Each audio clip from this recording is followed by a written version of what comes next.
I am back from wow. I'm still in shock over today's game.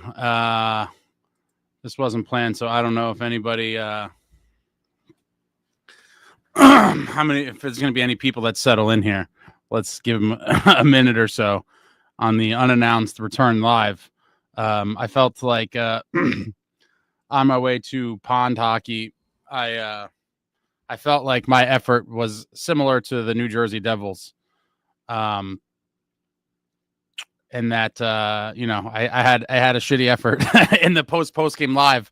So I'm back for a little redemption. But wow, man, I'm not gonna lie, I let the Doomers get to me a little bit. It affects your psyche when you're just, you guys know if you've been watching how much I love this team.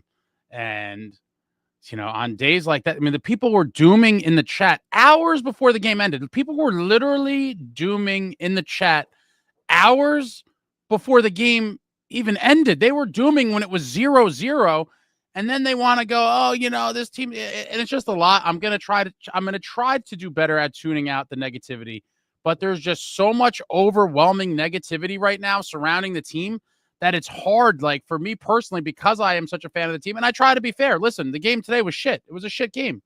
But, for people act like we're 10 points out of a wild card and we're like this disastrous team. The reality is right now we're a mediocre hockey team. We're trying to get healthy. We're hopefully going to get some reinforcements, and we're trying to get into the playoffs. But these people act, like the reality of the Devils is way, way worse than it is. And I get it, man. Like, listen, people are fed up, especially longtime fans. We were, used to excellence, and it's been quite a fall off since.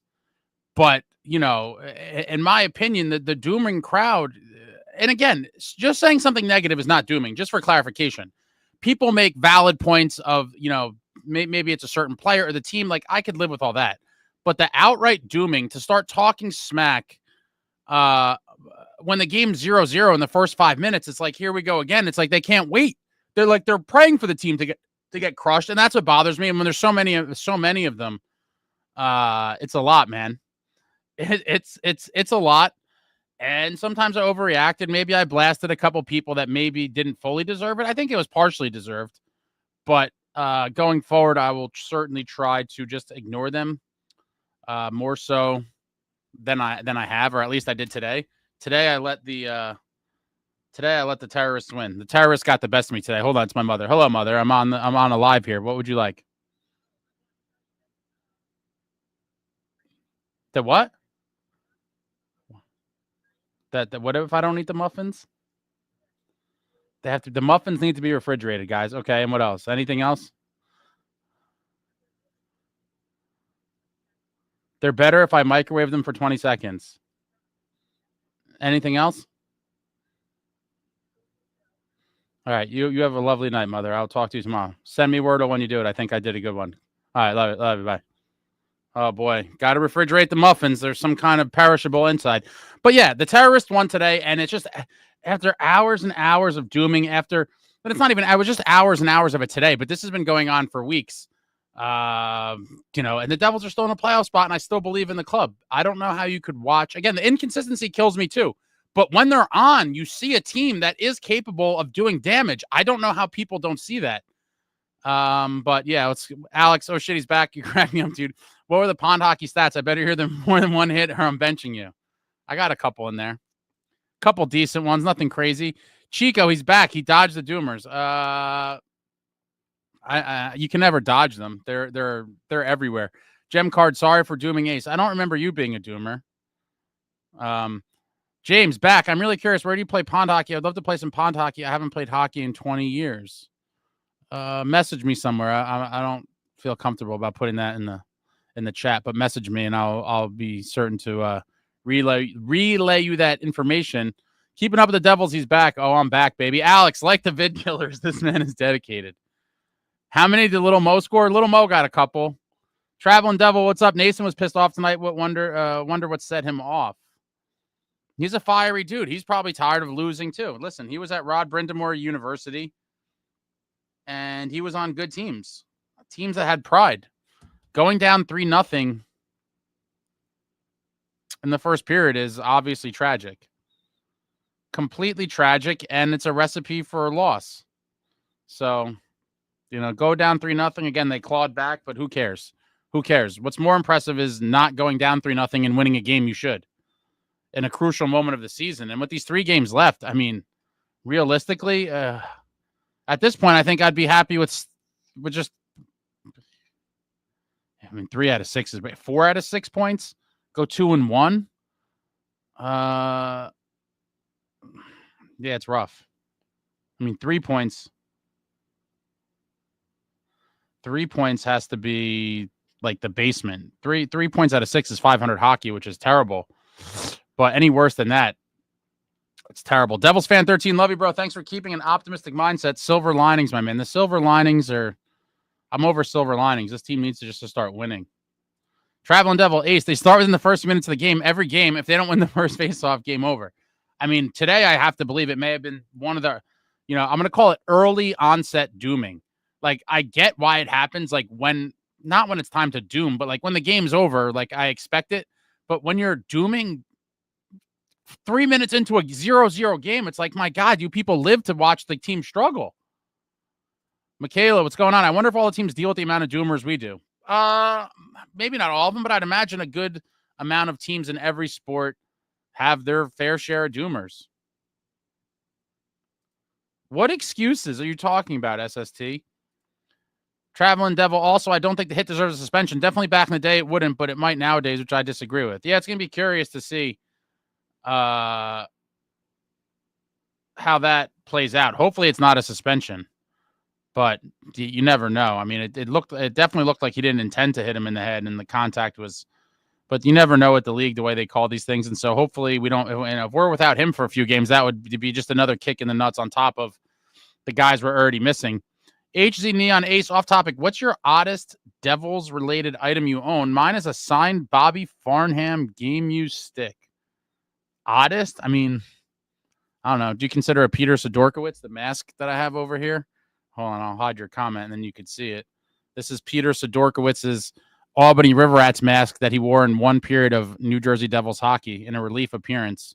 I think that's kind of odd, but I don't think I have anything super odd within reach.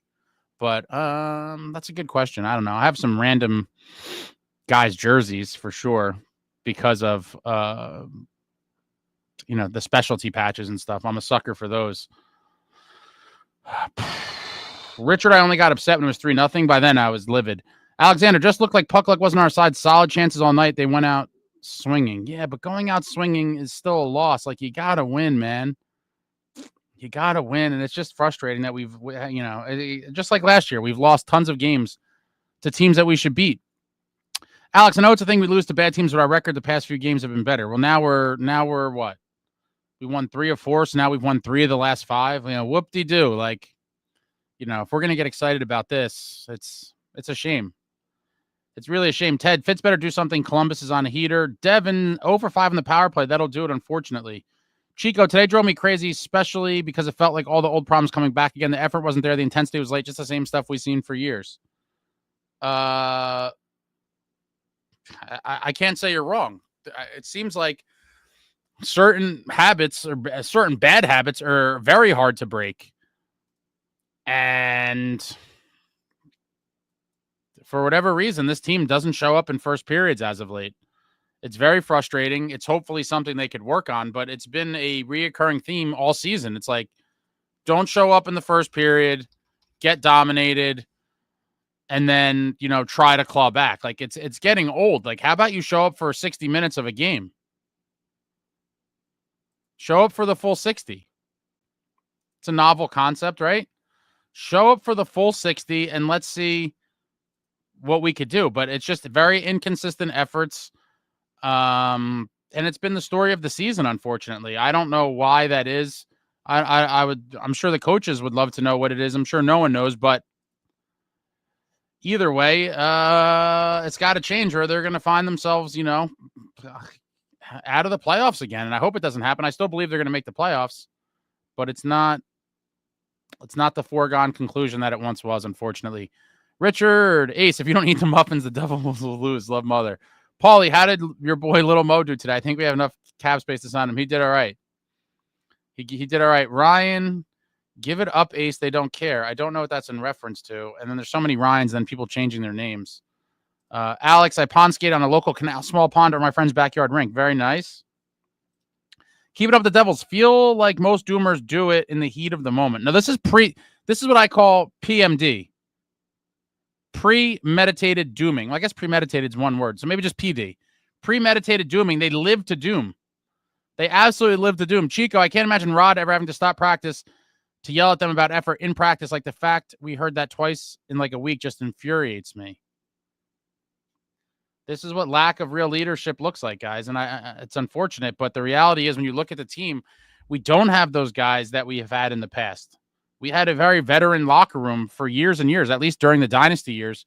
Tons of warriors that have been through it all before, and they kept everyone in line. And I do think that is something that this young team sorely misses. We have a couple of guys, but it's not the same as having guys like Danico, Stevens, Bobby Holik, Randy McKay, the Claude Lemieux. Like, we have no guys like that. And I think it's a crucial element if you really want to be a winning team. Yo, Holmes, yo, Ace, where's the pond that has lights? Tons of ponds have lights.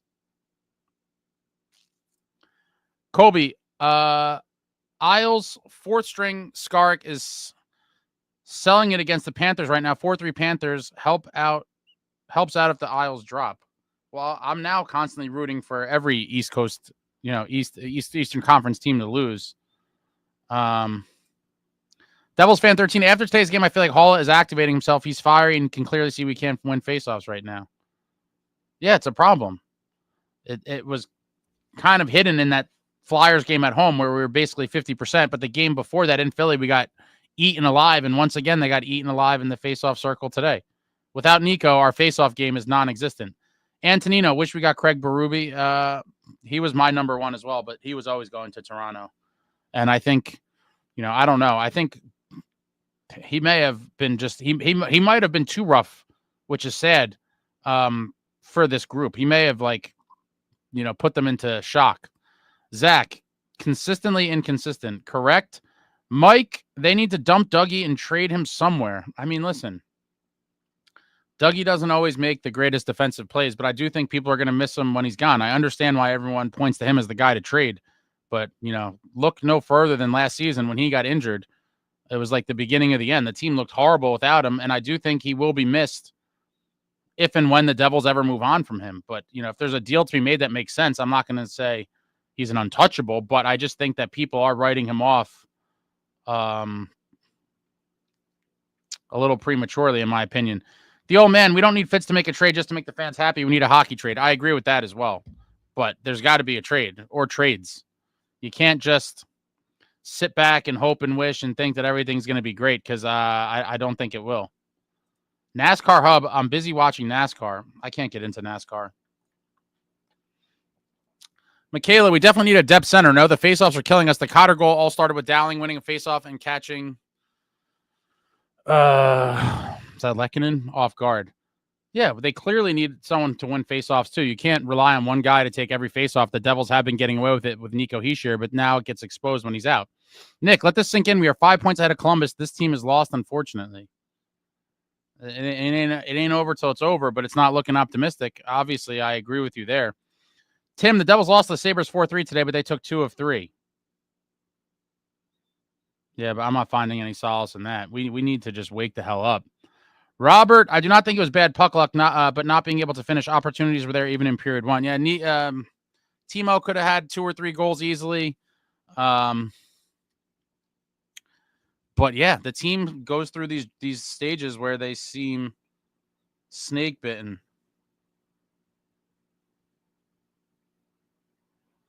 And today seemed like one of them. Nico early in the first period had that chance. He couldn't get the puck up high enough.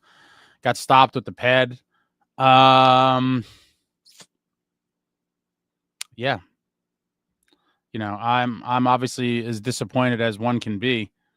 And they just need to figure out how to get through these 3 games before the 4 Nations, because, wow.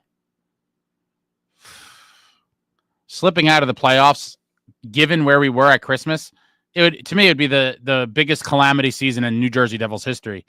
I think for sure. I think one of them, obviously, is the 95-96 season where the Devils failed to make the playoffs after winning the Cup. I think that's one of the biggest calamities. This would be right up there, given where, how good of a place they were at in late December, and then to just fall off a cliff in the new calendar year and miss the playoffs would be unforgivable, and heads would have to roll. Absolutely would have to roll. Stanley 62495 still effing pissed about this game. I'm going to be pissed about it for a while, and it sucks. It's a terrible game. And again, another one where we could look at late in the season or at the end of the season and be like, how did we lose, 2 to the Sharks, Ducks, and you go through all these teams that we lost to that we shouldn't have. And you're like, even if you had won half of them, it would end up amounting to probably 6 to 8 points at minimum. But half would be 6 to 8 points by the time the season's all said and done. Ryan, who cares if we took 2 of 3 of them? We need the points now. Yeah, correct. I don't care about the 2 games we won in the Global Series 4 months ago. Like, that ain't doing nothing for me now.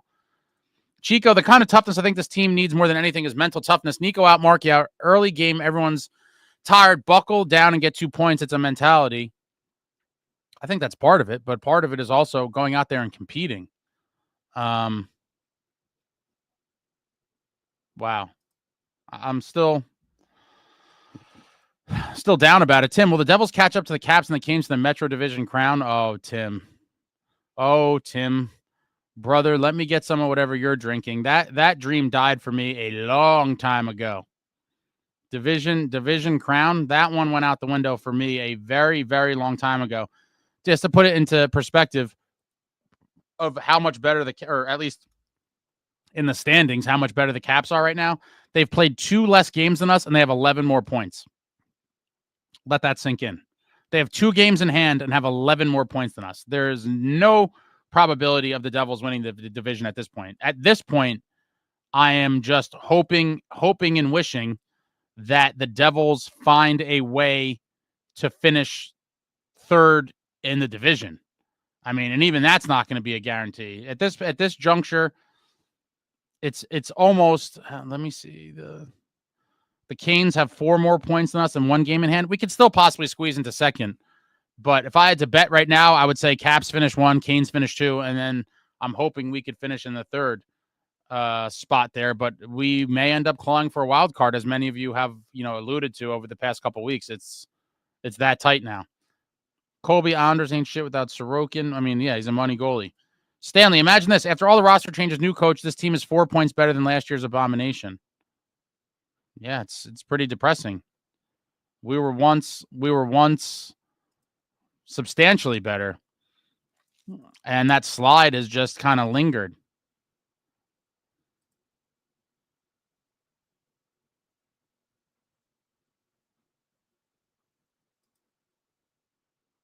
Zach, even if Hall was back, that'd be help with some faceoffs. I agree there.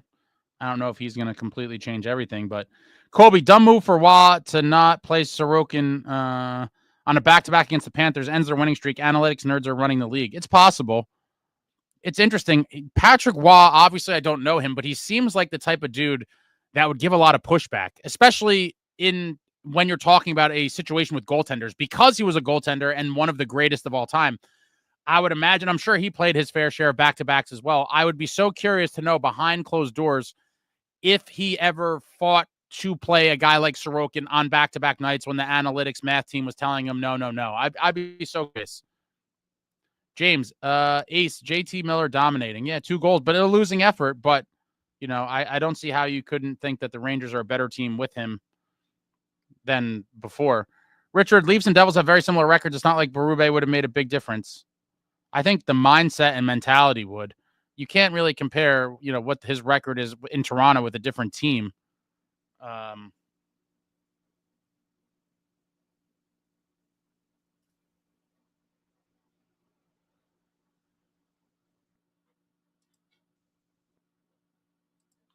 Colby, putting in a 4th string against the Panthers is asking for trouble. I mean, putting in a 4th stringer at any point, I think, is asking for trouble. James says, while Fitz lets the season crumble, I think he's going to do something, but I hope it's right after the 4 Nations. I don't expect it in the next week before the 4 Nations.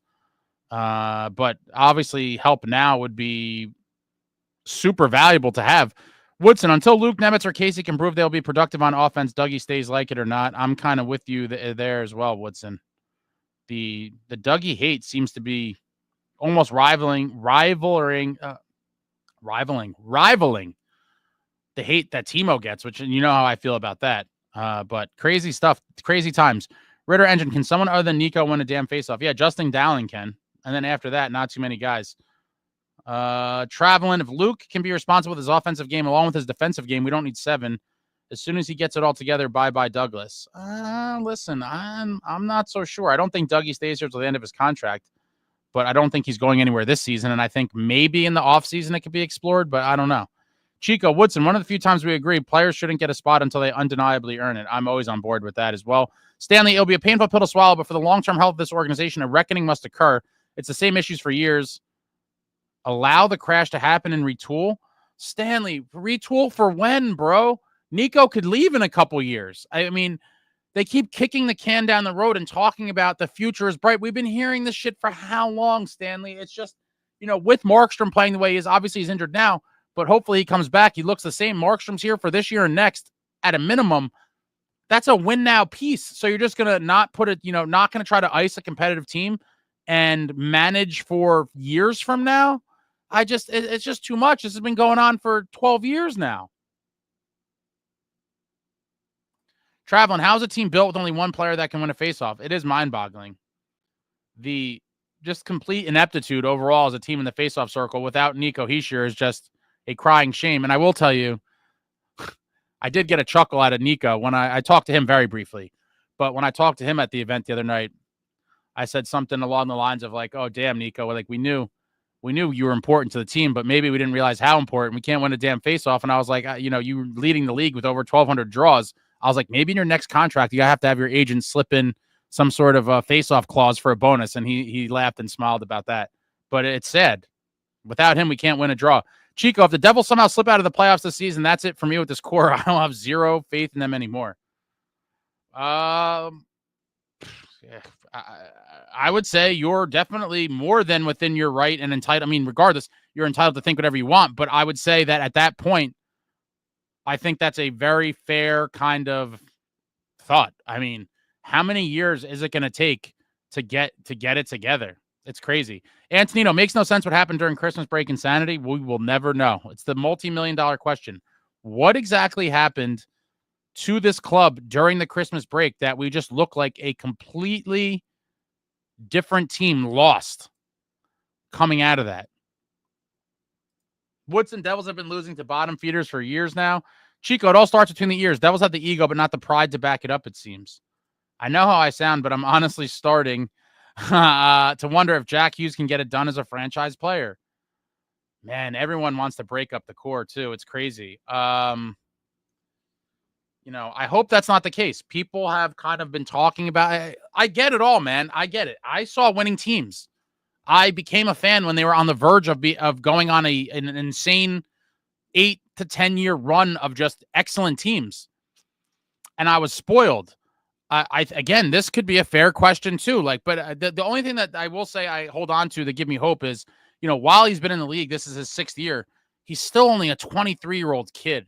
And so I do expect when he's 25, 26 for him to be a much better overall, much better all-around player, hopefully a little bit bigger and stronger physically as he fully gets into his man body. But, if somehow this team chokes themselves out of a playoff spot, any and all criticism and pointing fingers will be somewhat warranted. And I'll feel bad for the guys that are kind of feeling the brunt of it. But the reality is this is a results-driven business. You are a professional athlete getting paid millions of dollars to perform. And if you don't perform for year after year after year, at some point we have to stop talking about fairy tales. And at some point, change has got to be made. And I agree with, some of the stuff that people are saying. Again, he's very young. I have high hopes for, what he becomes as well as some of the other guys. But, to be where we were at Christmas, and if we somehow fall out of a playoff spot, it'd be an epic choke job. That would be unforgivable. And at that point, James, I would say you start to at least think about breaking up the core. But I still believe in them if they are insulated with the proper depth pieces. Ritter Engine, unless Jack tightens up his puck handling, I'd say no. Stanley, I said it weeks ago that Carolina series destroyed this team mentally. They were a buzzsaw, and Carolina swatted them away like they were nothing. They never recovered for that. Are you talking about in the playoffs in 22-23. Ritter engine slowly losing faith in the core. Chico, James, they won't, and I think it's too soon to anyway, but if they miss the playoffs this season, I think that has to be it. Woodson, Logan Thompson has 2 losses on the season. The sickening part is the Caps paid 2 third-rounders and just extended him for under $6 million a year. Good for Logan Thompson. What a nice find for them. V Ponds, it's really starting to feel like last year all over again. I certainly hope not. Ryan says the Devils are linked to Ryan Donato. Where is that being posted?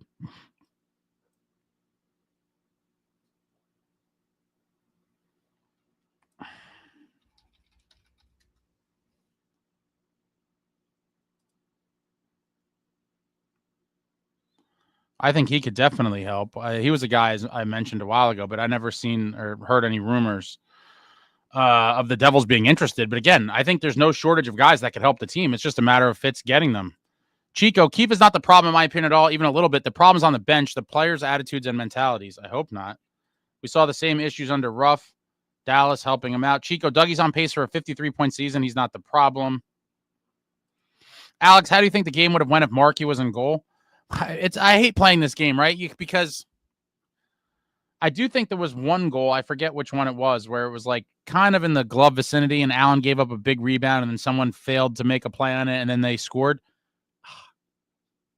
I think if Markey was playing, we probably got at least a point today. But there's no way to know that. But I do think we would have gotten at least a point. But the team did not show up in front of Allen. I mean, if you're counting on your goalie to steal games, that's, you're already in a bad way. If you're like, our only chance to win tonight is the goalie steals the game, that's a problem. Alex has agreed, Chico. Dougie has his problems, but WTF, we have the same defense that's at NHL records. It's just so crazy. It's like that. It's almost like that never happened. Samuel says, where are the points in the blue line going to come if Hamilton is gone? Stanley Ace, trust me, I don't want a retool, but I've lost all faith in this core group. Just can't get myself to put any trust in them anymore. Like you said, how long does it take to figure it out? Yeah, it takes a long time. Devils lose 4-3 in Buffalo, go down 3-0 in the first period, and again, make it 3-1, then they give up another one to make it 4-1, down 3 again.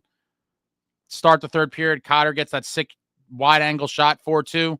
Then we stun them on the major penalty kill on the PK. Jack gets one early, makes it 4-3. We kill the rest of the penalty, and they just couldn't get anything going, and it's a shame. Once again, too little, too late, and it's a devastating loss for me. Thirst for war. We need to temporarily re-sign McLeod for a few games. Oh, boy. That will never happen. Don't even get your hopes up. Dire Straits. Wow, Chico is turning to the dark side. Even he has doubts about Jackhughes. Antonino, yo, Quinn Hughes, healthy scratch. No way.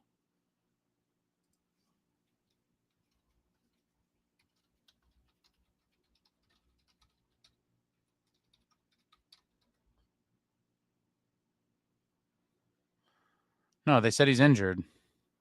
He's a regular scratch. It's an undisclosed injury. There's no way they're healthy scratching him. Dire Straits, the owners will not get rid of Hughes, so by process of elimination, it will end up being Bratt. That would break my heart if we traded Bratter. He's a little bull. Love Bratt. Samuel says we need ads, not a core break. And that's kind of where I'm at. I do think this core is capable of winning, but they need a way better supporting cast than what they have. And I think that's a fair assessment. Listen, you need other guys to carry the load on some nights, and it can't always be the core guys. And they've done it on many nights. And on many nights when they can't, there's nowhere else to turn to. And so I do think it's an unfortunate scenario. I still think this could be a winning core, but they definitely need the supplementary players in the lineup that we do not have right now. We have a couple nice ones, but we need a way better overall supporting cast to make them winners, in my opinion. And I think if we do that, this core can win. Chico, Jackhughes will be a great player no matter what. Regular 90, 100-point forward, but man, if he's going to start carrying the load properly, it's got to start soon. He's 23, but on his 5th NHL season.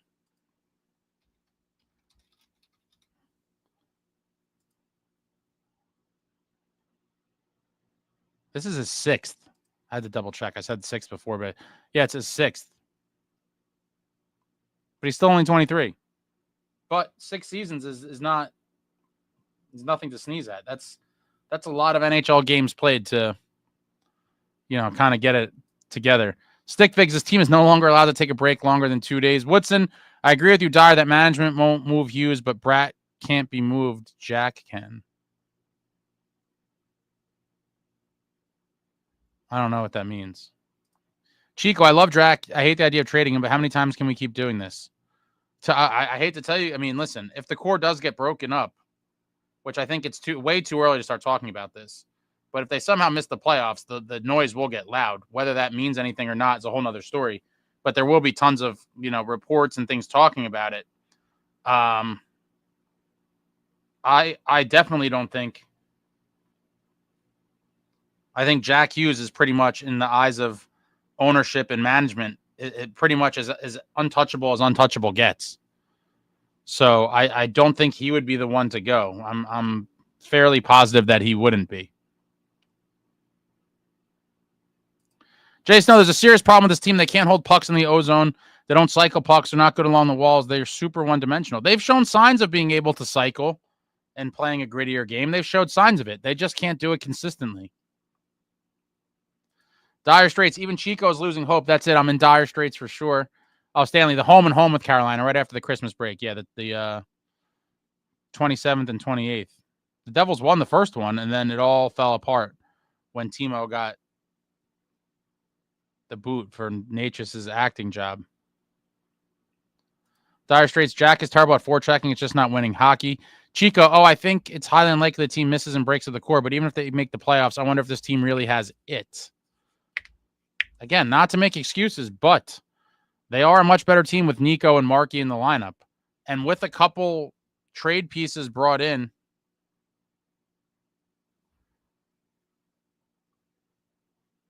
I think they could do damage, but they got to start playing like they care. Jason, no, it's not just Jack. We have a bunch of small skill forwards, Mercer, Bratt, Jack, and to a lesser extent, Nico. Yeah, we need some dogs like Nason and Cotter. 5 points for Miller in 2 games. Wow. Paul pass. I'm starting to look at Keefe. With the 5 minutes left of the game, the fourth line shouldn't be out there.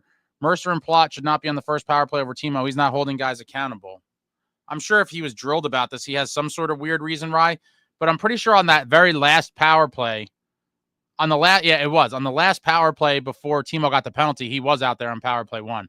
Michaela, we don't have a first round pick this year. We don't have time to rebuild. The cup window is now. They need to figure something out. There is no rebuild. You either go for it now, or you're not going for it for years, because Nico could leave. Nothing is certain. The core is just getting older. Years fly by, and I've talked about this time and time again. I feel like a broken record, but just go ask Travis Zajac and Zach Parise how quick careers go by like that. And there was so much promise, and we have these other young guys, and this and over. Guys come in, guys go out, and then before you know it, bang! The little nucleus that you had, it all kind of breaks up. We had Langenbrunner, Zajac, Parise, some other guys. And over time, guys come in, guys come out, they get older, and you never did anything. And my fear has been for the last couple seasons that could be the case with a lot of the guys we have right now. Woodson, if only Jack would win a few board battles, I'd be okay with him, but he can't win faceoffs, doesn't try to cycle, doesn't hit. James Israel with the fire fits. Diego comes back also with the fire fits. Bubba Hockey 44, we need to learn how to bury our chances. Oh, for sure. They're getting chances. And I think Woodson pointed out, like, our shooting percentage is like something, it's like 7%. Is 1 out of 15 shots go in. I mean, that's brutal. Brutal. But to the Fitz thing, I think people have to be, just because the other teams made moves right away, just because Fitz didn't make a move yet doesn't mean that he's not going to. And so, like I said, I am reserving judgment to see how this all plays out. Now, I would like to see help sooner than later, but I'm not going to kill the guy right now like everyone else is doing for not making a move just yet. I mean, there's plenty of time. Obviously, I don't think time is really on the team's side at the moment, just because with all the injuries and the consistent struggling that's been going on. But there is still time to make moves, and I do think he makes a move or two. My biggest fear is that we see a situation where, he decides that this team is not worth trying to add pieces to and just kind of punts the season again. And I'll be furious. If that happens again, I'm not going to lie, I'll be over everything. I might not even be able to watch anymore. I'll really be in a bad place, and I hope that's not what happens. Samuel, I like Allen, but he has shit rebound control. I can't say you're wrong, and it really hurt us today. Jay Snow, Allen's rebound control sucked, and his 5-hole got exposed today, too. Paul Pest, it's also on the players. They're making really dumb plays. Hamilton pinched 4 times and got beat. And again, at some point, I said this before as well, you can point to whoever you want, but in the end, the players got to go out there and execute. And I think a lot of the things people are mad about, you have no one but the players to look at for.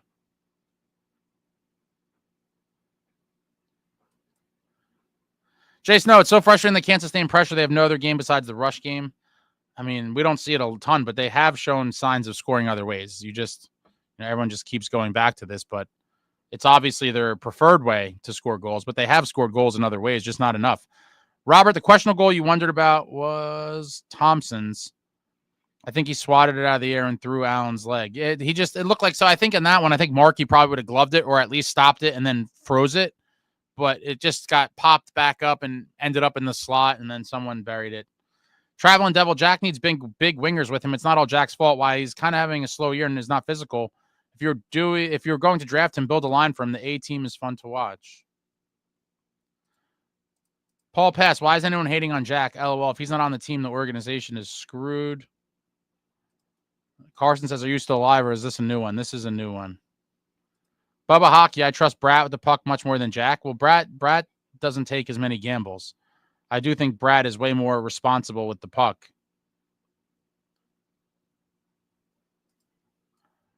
But, hopefully Jack kind of develops that with age. Bratter has a few seasons on him. It's crazy. This is Bratt's 8th year, guys. Just remember, when everyone keeps talking about winning in the future and we're going to be good in a few years, just remember that this is Jesper Bratt's 8th season. 8th season. The guy's won 1 playoff round. 8 seasons. Despicable. Traveling, but Bratt can be used on a different line. It's the bottom 6 that haven't been doing much. Chico, if we traded Bratt instead of Hughes, I really think I might just be done with the entire era of the Devils. Maybe I'm just talking tilted, but that's so far beyond what this team needs. I hope they don't do any of this and they get the right complementary pieces to make this team a winner. Jason, no, also I love Nason. He's not a first-line winger, either is Plot. I agree with that. Alex, I think with your cap going up, you have to throw the check at Rantanen. No. There's way better usage of that money, Alex. We need physical guys. Rantanen, not cutting it for me. I would love Tage Thompson. People were talking about that in the chat. I think that's a pipe dream. I don't think Buffalo would ever get rid of him. But, man, I like that kid. Stanley, I hate on Jack because he's weak sauce. Very skilled, but his perimeter brand of hockey is for the birds. Dire Straits, Jack needs a Zubris, and he's not getting it. I would love a heavy, just guy like Zuby that just you could not beat him on the wall or knock him off the puck when he had it. And I talked about a couple games ago in some dark days of Devils hockey that Zajac, Zubris, Yager line was so much fun to watch because they could just dominate puck possession. And sometimes they got on a cycle where the other team was probably like, oh, my God, we have 2 absolute horses out here that you can't knock off the puck. And Zajac, a very heads-up, smart center.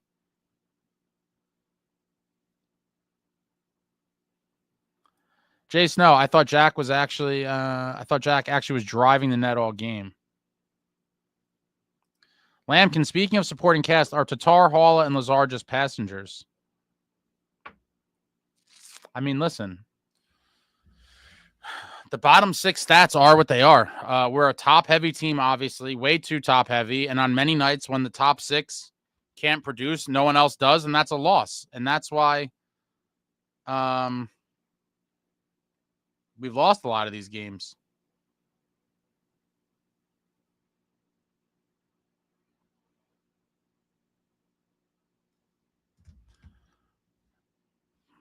A couple players brought in could really change the look of the team. I really do think. Chico, by his 6th NHL season, Elias had already won a cup and was the best player on the best Devils team of all time. I told people even years ago, I pointed out to people like that guys like Patty will live on forever in Devils lore, even if his records get broken. You know, a lot of people I think were speculating that Jack or Bratt, if they stayed as Devils, eventually would break some of his points records and stuff. And it's like, even if they do, I don't think they'll ever live up to, you know, Patty was on 2 cup teams. Like, just start with that. Like, you know, are any of these guys going to win 2 cups? I would love to see them win 3. But to count on that, I think is at this juncture very optimistic. Ale, cool. Keep Bratt and Hughes. You guys just need a goalie. We had Allen over here. I know what I'm talking about in all respect. What team are you a fan of, Ale?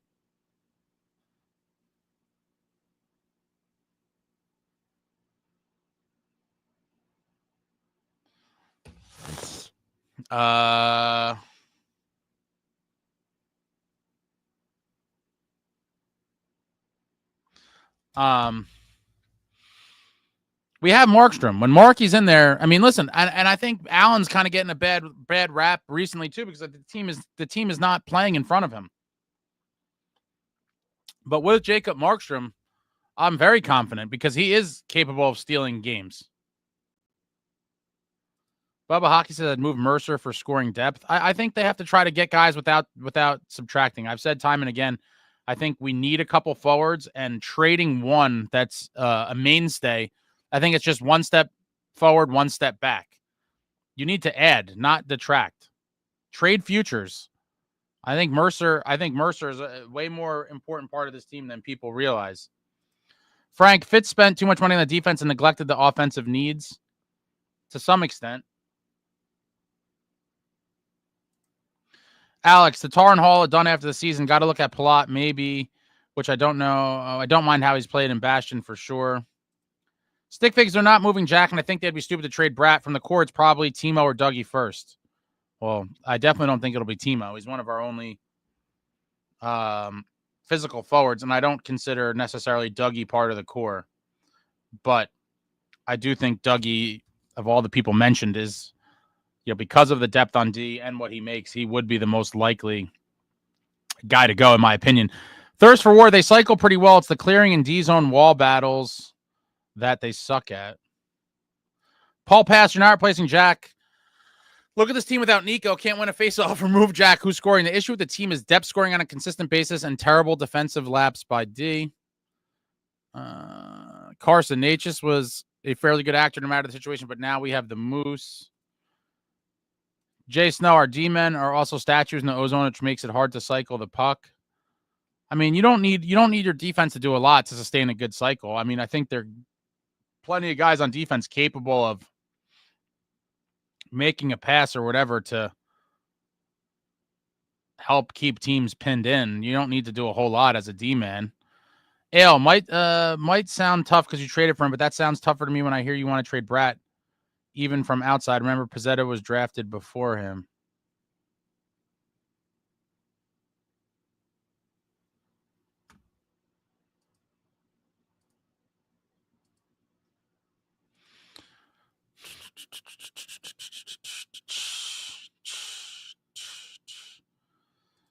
Ryan Miller lighting it up for the Rangers.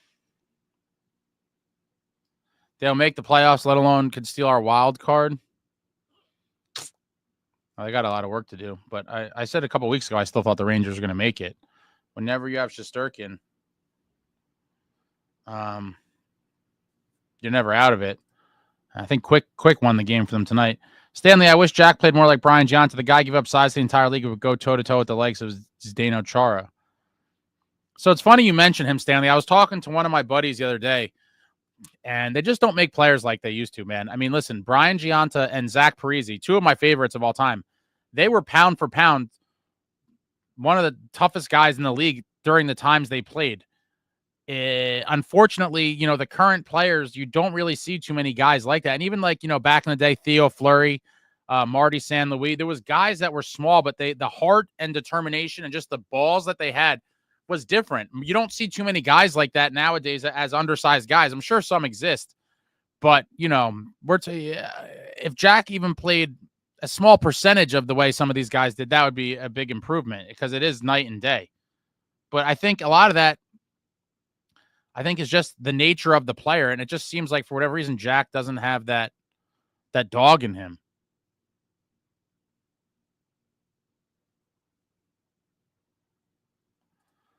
Traveling says Jack is fragile. Gianto is not.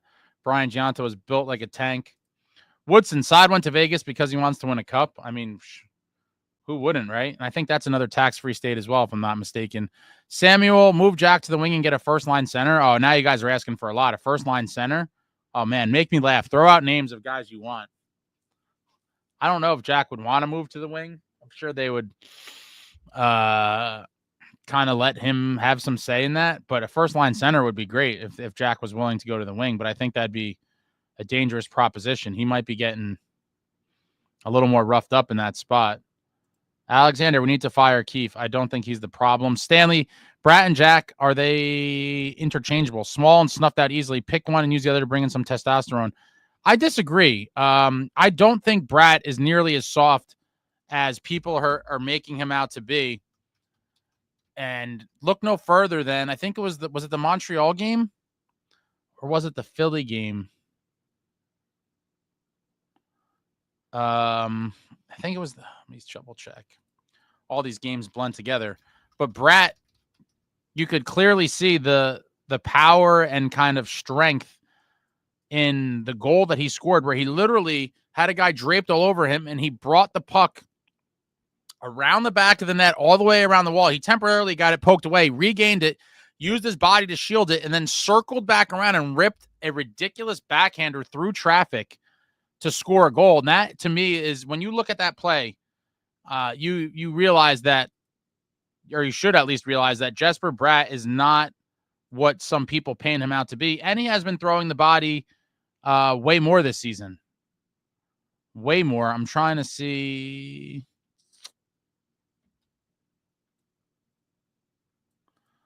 Yeah, it's so hard to find hits. The hit stats are just buried.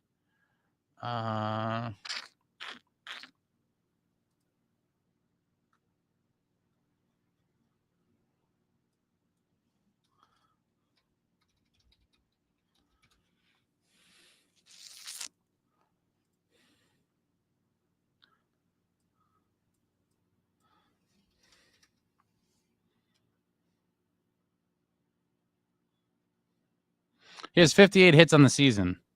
I mean, that's more than one a game. Does anyone want to guess how many Jack has on the whole season? Bratter has 58. I'll give you guys a couple seconds. Anyone have any guesses how many hits Jack has on the entire season? Throw it out there in the chat.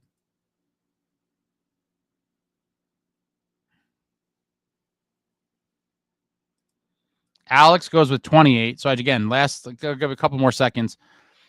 Bratter has 58 hits on the season. How many does Jack have? We have a guess of, all right, a bunch of good guesses, and here it comes. Some of these guesses are funny. Some are pretty close. 5. Jackhughes has 5 hits. No disrespect to Jack. Please, though, put some respect on Jesper Bratt's name and don't lump him in that category, because I will now defend Jesper Bratt to the death. I used to think this, and it was more so true in the past, that he was another one of these, guys that didn't really have it in him. But I've come around this season. Bratter has I was always a big fan of him. Obviously, I'm a Devils fan, but he really showed me this year that he is a lot more of the guy we want him to be than I had thought previously. He has smashed a couple guys. He does show heart. Most games he shows up, and he's been our most consistent player for years. He does have some balls on him, and he's much stronger than people believe. Again, look no further than for those with short memories, and I'm just double checking here. I believe it was the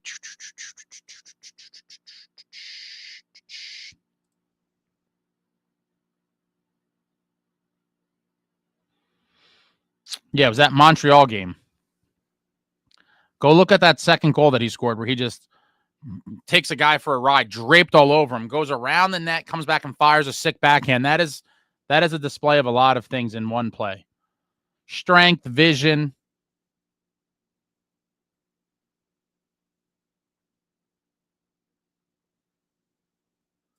Alexander Keefe, you have done a good job throughout the first half of the season, but let's face it, you refuse to change lineups for some reason. He's changed lines a lot in the past couple weeks.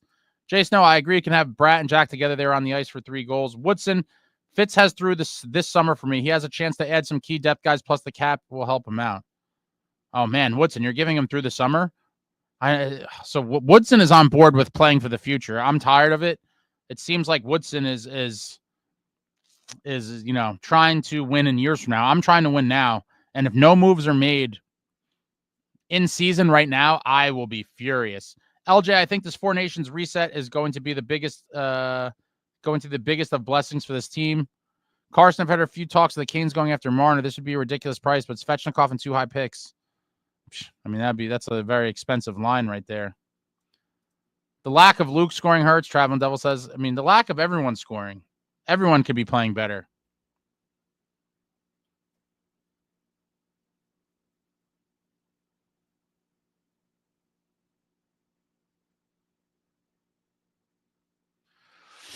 Mark, Fitz probably having Keith play McDermott after giving him that ridiculous contract. And why was he on the ice with 4 minutes left? He had a nice chance earlier, crashing the crease. Jay Snow says they missed the playoffs. I'm trading a core piece. Chico, if Fitz decides this team is not worth an ad, then he's got to rebuild. If he doesn't pick either, I honestly could see a fan revolt coming. I think a fan revolt is coming if they don't make the playoffs. I don't think rebuilding is an option at this point. How are you rebuilding?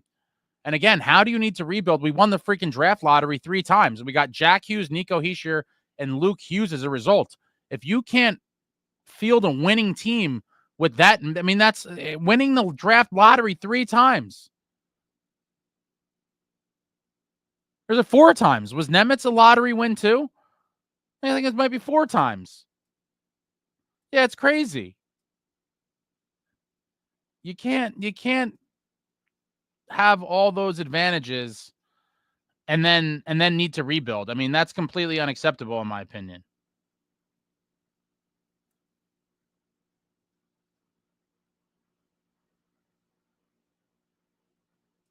Richard, if Fitz lets the season go and does nothing, I can see Ace outside with a fire Fitz sign on the picket line. You never know, but just sitting idly and doing nothing was not going to be excusable. We still got 5 weeks or so. Stanley at SST, the team is always injured. He's been hiding behind that excuse since 2022. Yeah, I'm not trying to hear that this year. Not at all. Dire Straits, he switched up D pairs. He's working with Little right now. Outside of the Hughes line, he has them switched up.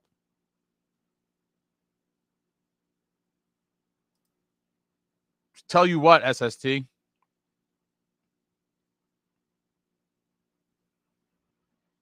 Jay Snow, Ace, look at offensive zone time. We're below league average. I would imagine that we are. A lot of our goals are wham, bam, thank you, ma'am. They're not sustained attacks. I understand that.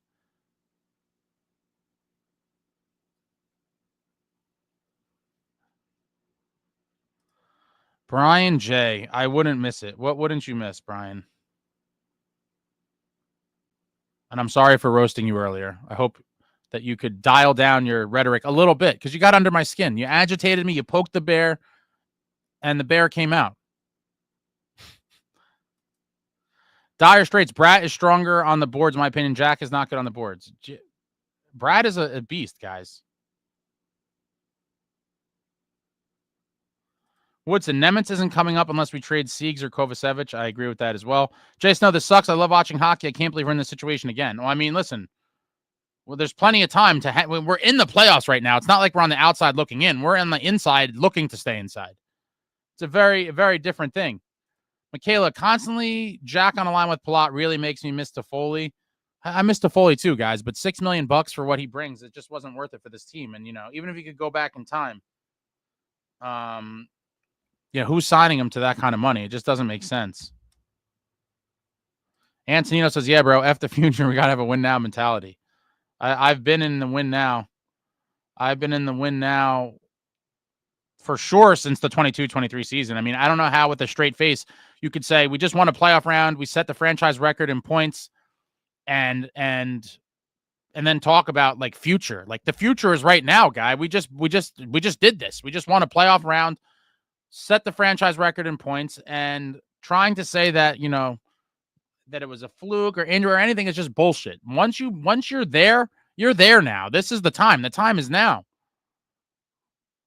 Stick figs, we need a whiteboard in the back, hockey guy style, with the core and their ages, just as a constant reminder that it's time to win now. I might have to incorporate that. Shout out to Shannon, the hockey guy. What a legend he is. I don't know how he watches all the shit that he does and makes all the videos. I can't even fathom it, but what an OG legend he is with his marker board. Maybe I'll get a couple cats and the big stand he has for all the cats to jump into. Maybe I do like the idea of a marker board. I'm trying to think. I wouldn't want it up all the time, though. Maybe I'll put one on like a mount that I could pull out. And the marker board, I like that. I like that, Stick Figs. Remind me about that later because I'm going to forget. I have ADD. SST, name one player in Fitzgerald draft who was a hit. None in 5 years of drafting. SST. I told you, I was talking to Steve the Maniac late last night. Look at the drafting in the last 25 years. It is god awful across the board. Just complete swing and misses. It's not even like you drafted a guy higher than he should have been drafted. Like, some of them are complete busts. 25 years. There's a few good hits on there. You know, we hit on Gomer, Scott Gomez, and then after that, there was a bunch of crap. And then I think the next two were like Zach Parise and Zajac. And then there's just years of misery. And then obviously we hit okay on all of our lottery wins. I mean, it's hard to mess those up. But any of the regular mid to late first rounders, just whiff after whiff after whiff. And it's been an organizational problem for a long time now. And when you look at when a lot of people are like, where are our forwards? Where's this? Where is that? I mean, the first thing you look at is drafting. Our first round draft picks have been atrocious. I knew it was bad, and me and my buddy Steve the Maniac always joke about it, but then when you actually sit there and look at the list and go up and down for all the years, you're like, holy shit, and it all makes sense. And bad drafting in the first round is a compounding effect. It's like, you know, another guy that's never going to contribute, and so you're just missing on opportunities to rebuild the cupboard, and it's unfortunate, but the drafting has been atrocious. Brian, Ace, you have to understand, most of us are just as passionate as you are. We're all frustrated. I get it, man. Like I said, I'm sorry. Maybe I went a little overboard. I think you went a little overboard too, but let's all be friends. Mark Chernoff, too much finesse and fancy passing. I think we've seen that for a while as well. Bratt is 1/20th responsible for only winning one playoff round. Amagi, times like this, I wish we could get a glimpse of what's going on in the locker room. I'd imagine probably not much. It's probably not much. Stanley, Alex, what is the cycling you speak of? Certainly nothing you could find in NJ. You just got to look for it. It's there, though. Travelin says it's only Luke's second year. Alex, exactly, we're a one-dimensional rush team. Cape Dweller and Siegs and Covey, the only ones we can really move. Travelin, you think he was going to be a Lidstrom or Scotty out of the gate. Thirst for War says, bring back Jackhughes. What an ageless wonder. And I always talk about it. I will never, I mean, listen, I'm trying to think. Over the years of being a New Jersey Devils fan, there was certain trades that, like, I'll never forget, like hearing about and being like, you know, going back, way back, like hearing Johnny Mack is gone and when Billy Guerin left. But in terms of like guys coming in, the two trades I think that I was the most jacked for, or acquisitions, I'll just call them acquisitions. I freaked out for the Kovalchuk one, and I super freaked out for Jagr. Very different circumstances. Kovalchuk being in his prime, coming into a team that had legitimate cup aspirations versus Jagr clearly way out of his prime, but still a productive player. But just to be able to see another legend come through the Devils organization and wear a Devils jersey was awesome. But those are probably the two that I think stick out the most. I was pretty jacked up for Taylor Hall as well, but I think he would probably be in third. I'm trying to think. With, you know, Covey and Jagr probably being the top two, depending. And what a time it was to watch Jagr. One of the only bright lights on some bad Devils teams. Him and Marty. We got to watch two all-time greats on a nightly basis. It was awesome. Ryan, we need to see a few healthy scratches before the trade deadline. If that doesn't light a fire under some of these guys, nothing will. Woodson says, I'm moving both, Cape. I want bullets and depth for the summer. Paulie Walnuts. Fitz did a great job with the players he signed in the offseason. I'm starting to get flashbacks of Fitz from last season. He waited until it was too late to finally get a goalie. I fully agree with that. And if that happens again this year, I will be just beside myself. That cannot happen again. It cannot happen again.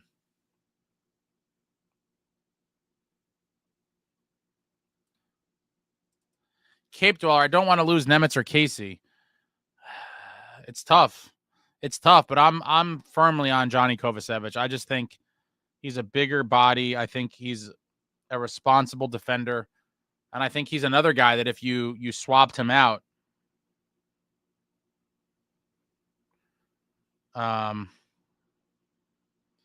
if you swapped him out, I think you would see the difference. You would see the loss. Jay Snow, I don't know what the hell Basham and Lazar are doing sometimes. They dump a puck and they're both like running into each other all bunched up. They're just trying to eat minutes and not get scored on. Chico, on adding, I don't see how any ads really break the mentality of this team. Like, look at the ads they made this season. They've helped, but we're back to the same problems. It's a core issue. Hold on 1 second. I got to fix something on my camera. I'll be back in 1 second. The core, it could be the core.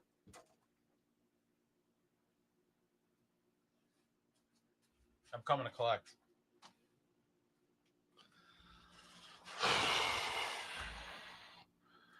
At least Lindy would bench a guy for a period. Was it a full period or was it a couple shifts? Brian J., I think we all expected more of the season, did not expect them to be on this trajectory. We are trending the wrong way. Fully agree.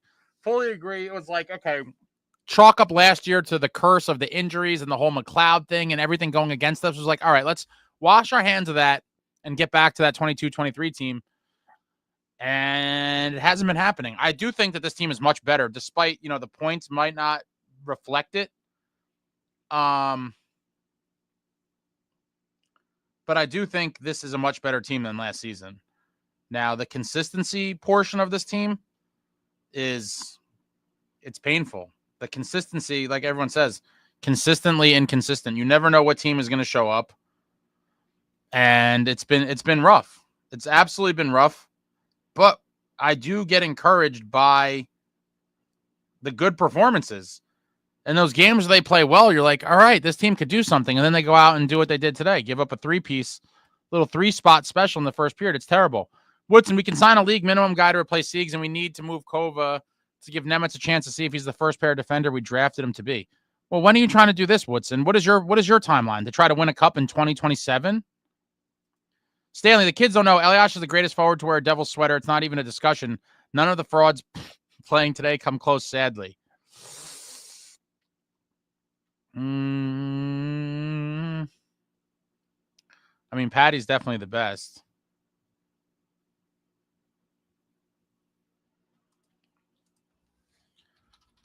I think it'll take something very special to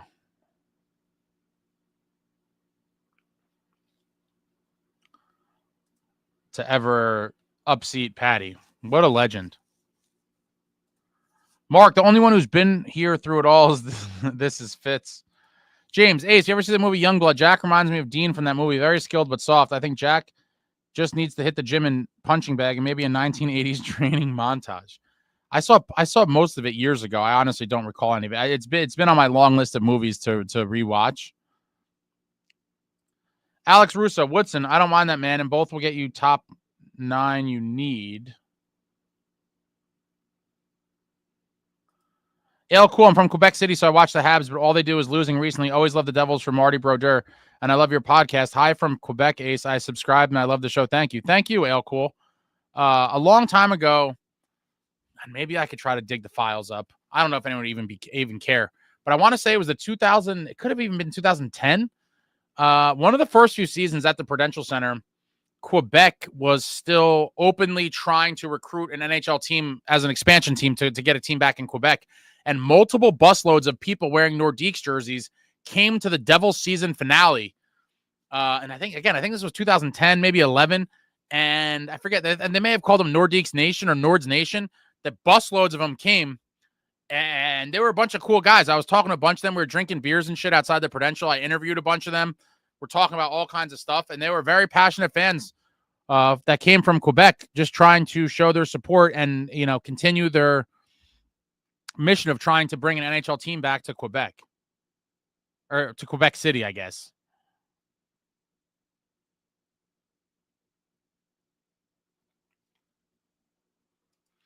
Woodson, we need a top 6 center and a third line center more than we need Kova. In a vacuum, I agree with that statement, but I don't see why you can't get both of those and have Kovacevic. Traveling, my list for players that could be replaced or improve the team. Oh, it's a big list. Bastian, Hamilton, Lazar, Palat, Tatar, Hall, and Siegs. Others doing enough to build around, expecting to see some gone ASAP. If by ASAP you mean the summer, then sure. I don't think we're going to see any of these guys moved this season. Jay Snow, I'd be fine with letting Nemitz come up and trading Kobe for a forward. Yeah, what kind of forward do you think you're going to get for Kovacevic? LJ, we need about 2 or 3 character guys with grit that can win faceoffs. I'd be ecstatic with 2. Brian J, I didn't expect us to fully collapse when we lost Nico. I don't think anyone did. We obviously knew he was important, but the way that they did just completely fold up without him is terrible.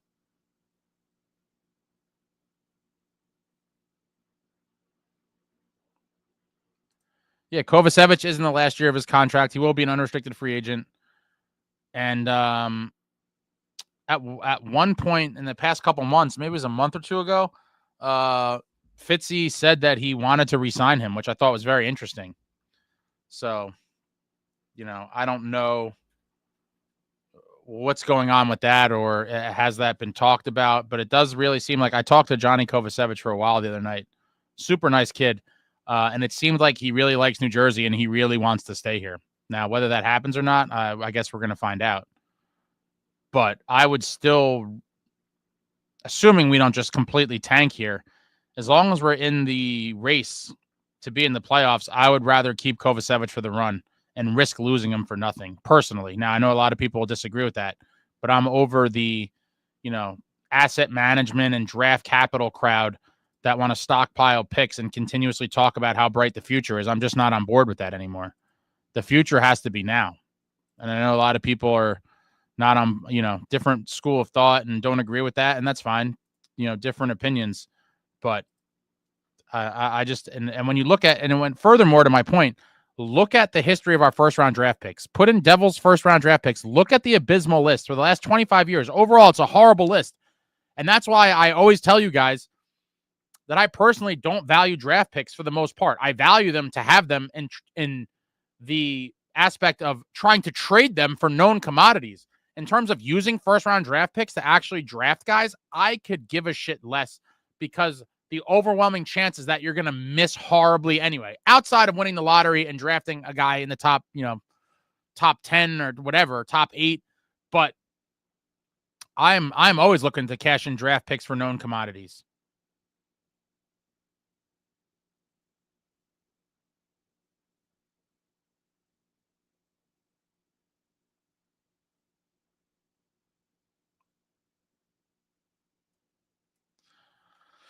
Amagi says, Bratt isn't Jack 2.0. I'll not allow this slander. Brian J. Ace, I apologize for any remarks. I do appreciate what you do. I'm in Cali, so I have no one to talk Devils hockey with. Now, I was just in a bad mood, man. I'm sorry. There's just a lot of you. There's just a lot of you, and I'm watching the game, and we're sucking, and you're all just at Timo, and I get it, man. We agree to disagree on Timo. How'd you become a Devils fan in Cali, by the way? Chico, Lou broke Devils fans' brains when it comes to coaches. I don't know if this will ever be a reasonable fan base about it. Man, Lou changed coaches like people change their underwear. It's so crazy. The amount of the coaching carousel that Lou just ran through, firing guys when we were in first place. I mean, wow. What a legend Lou is, though. If he thought something was broke, he had no hesitations. He did not give a shit. Woodson says, that's our problems. That's our problem. Players shouldn't run the organization, and the Hughes brothers do. Again, I don't know where people come up with this. The Hughes brothers are running the organization. Maybe they have some input on some stuff. I don't think they're running the organization.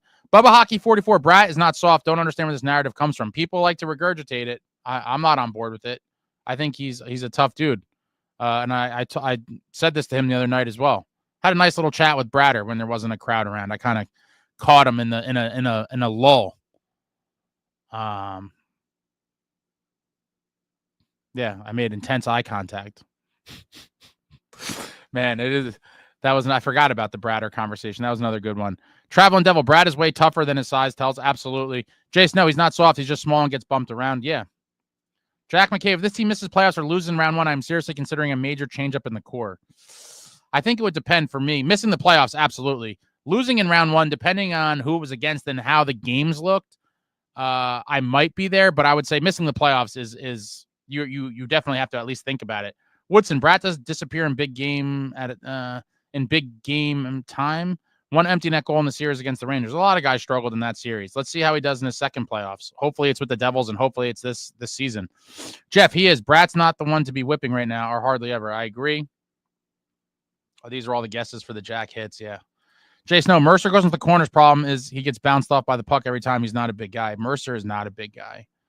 And I'm not going to lie, even I feel like a giant next to most of the current players. I do feel like substantially larger than them. I am a fat ass at the moment, trying to get the weight down. But even when I was in shape, I would have felt much bigger than them. They're all very lean and trim, but like kind of undersized. And when I get real close to them, I'm like, oh my, it almost makes me feel uncomfortable for some of them.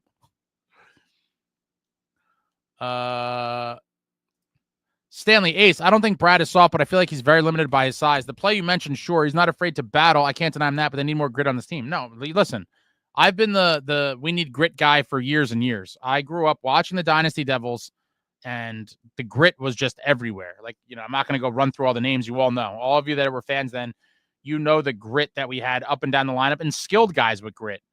And now it's just isolated to pretty much the new guys. All of our new guys are basically our only grit minus Timo, who was already here. And I thought that would be enough to kind of hopefully pollinate the rest of the group. But unfortunately, it hasn't, and we need more. I didn't think that I'd be sitting here saying we're still too soft, but here I am on February 2nd, and I'm saying, unfortunately, I still think they're too soft. Yo, that's hilarious. Stickfix says, brother, I was joking when I said 3. Well, you may have been the closest. You're only off by 2. Yo, that's hilarious. Traveling Devil says I wasn't joking when I said 6. So then and if we weren't playing Price is Right rules, then Traveling was the closest. He was only off by 1, but he went over. Oh, man.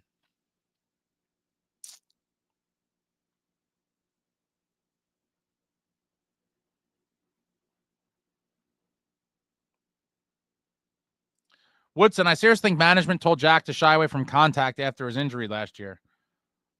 It's possible, but it does seem like that's just not a something that's in his game.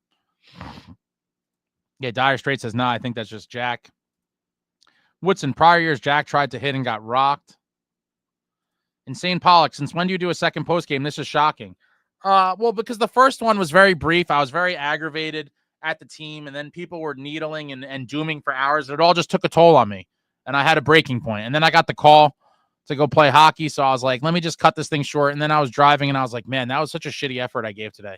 I was like, just like, the Devils. And I was like, maybe I'll go back on later. And I got back early enough, so I was like, screw it, I'll go back on. Oh, yeah. I guess you already did it once, but win or lose, we booze. I'm just going to do one little bottle shot here. But cheers to you guys. Sunday night, round 2 edition.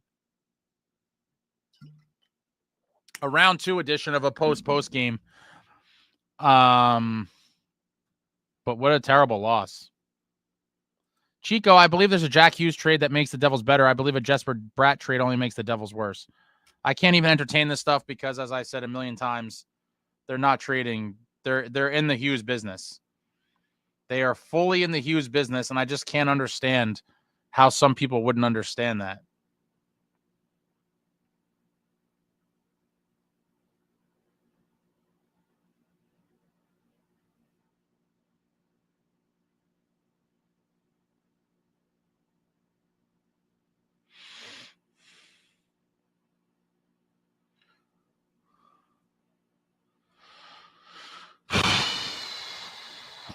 SST, Bratt was the same height as Cotter. He'd be a monster. Bratt's a strong dude. Don't. Again, you have nothing more to look at other than go look at those goals. from the Montreal game. That second goal was insane. He dragged a dude all around and fired off a sick backhand. Damn it, my mother beat me in Wordle. Hate that game. Just waste so much time.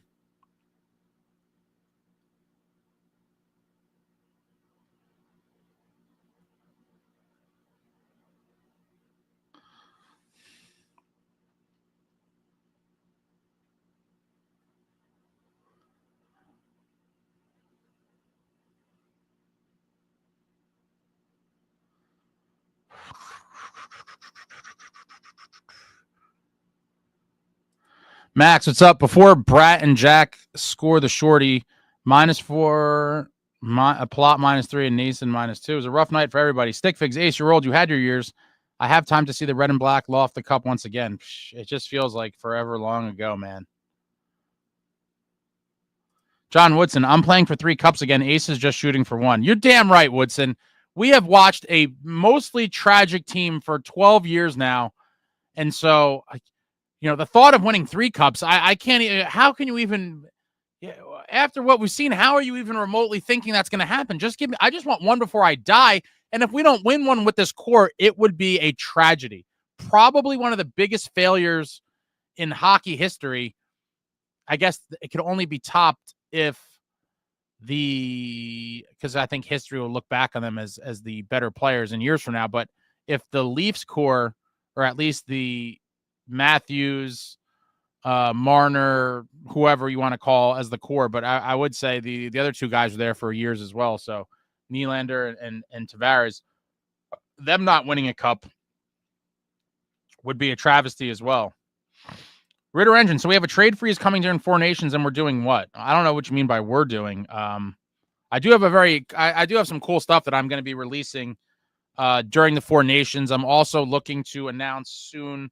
I'm aiming to do the giveaway live show at some point during the 4 Nations break. I have a couple things up in the air that I'm trying to figure out scheduling wise now, and then figure out the details surrounding that. But I'm looking to do that during the break as well. There is 2 weeks, and I think there's only games on like 4 or 5 days. So I'll probably do some game stuff with 4 Nations. I should be attending one of the games, so I'm trying to do some stuff with that. And I have a couple other little things in the works for those 2 weeks during 4 Nations.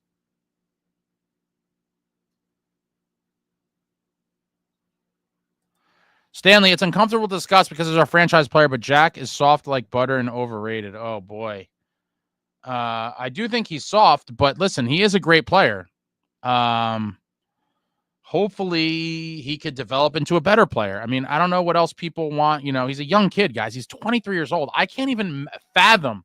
I've thought about this, like when he's sitting there giving the interviews and he's looking all pissed off, like after a loss or whatever. And I'm like, I can't imagine at 23 years old, kind of, this is your job in your life, and you're 23 and you're having these people game after game kind of ask you. I mean, I hate to say it, a lot of the questions they get asked are just so nonsensical. But to kind of stand there and face the firing squad after a bad game, it definitely gets to you. And I think he'll get better with that sort of stuff as he matures as well.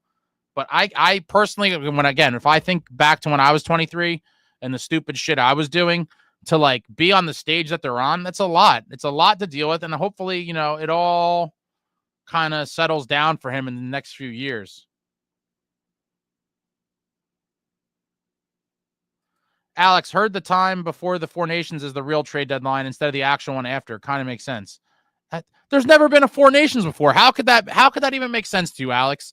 You heard that the 4 Nations is the real trade deadline instead of the actual one? According to who? This is an unprecedented thing. There's never been a 4 Nations face-off before. Granlund would have looked good here. I would have liked Granlund. That was an expensive price to pay. What was it, like a first and a third or something? Very expensive. Samuel, I think a revolt happens if we don't get through the first round. Again, to me, you just got to make the playoffs. Getting knocked out in the first round would be disappointing. But depending on who it was to and how it all went down, I think it could be somewhat acceptable. Stick Figs, this organization owes it to people like Nico and Bratt to get them cup-winning teammates up and down the roster. Could not agree more. And again, cores, they age quick, guys. This is Bratter's 8th season. Let that sink in. Chico, rebuild. It would be humiliating, but what's the other choice? Watch this core miss the playoffs for another 5 years? You can't rebuild. We have a core. Well, what is the rebuild? How do you even rebuild? We have a core. We have our defense fairly set for the next few seasons. There's nothing to rebuild. It's a retool, which should be everything. Every season should be a constant retool, tweak to make a run. Woodson, 2 first-rounders, a second and a fourth. We got incredibly lucky and still suck. Yeah, 2 first overall, a second and a fourth. It's crazy. When you start with that advantage, I don't know how, again, like what excuses can you have? No other team has had that fortune in that short of a time span to get 2 number 1 overall picks, which become Jackhughes, nicohischier. Then you get a number 2 overall that you get Nemitz. And then you get the number 4 to get Luke Hughes. I mean, my God. That doesn't happen to other teams. Mark says they send Nemitz down, but Luke gets a pass on everything. Well, that's life. Trade Nemitz for Cooley or Wright. I don't see that happening. This is a late one. Yeah, this is part 2. Brendan plays. Today was a rare bad game for Bratter, but I don't get the hate because people just want to complain. Traveling Devil, how do we know he isn't built for it when they never get to it? He was fine in the series against the Rangers, held his own versus the Canes. Jeff, unpopular take. I think we kicked the can down the road just one more year to truly cup chase. Luke should be a lot better next year that we can slot a rookie D in and still be great. But I mean, here's the thing. What is the benefits of kicking the can down the road another year?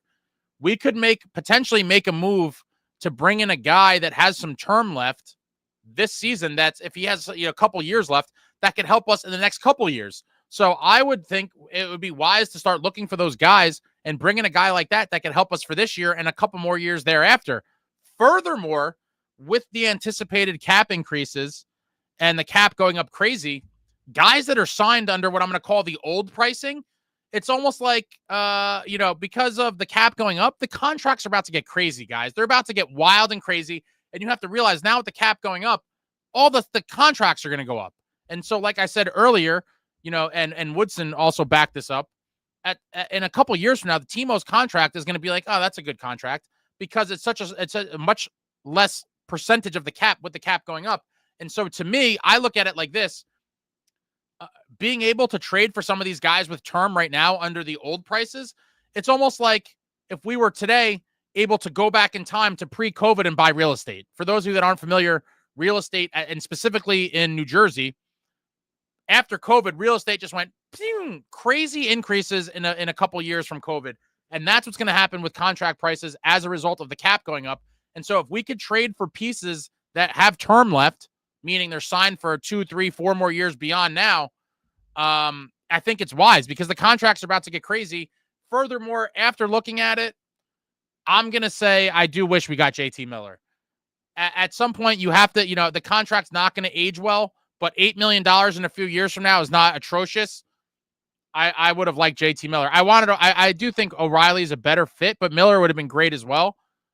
Given what I just said, with the cap increase going up, I think you're going to be surprised at the types of guys in the next year or two that are also getting $8 million.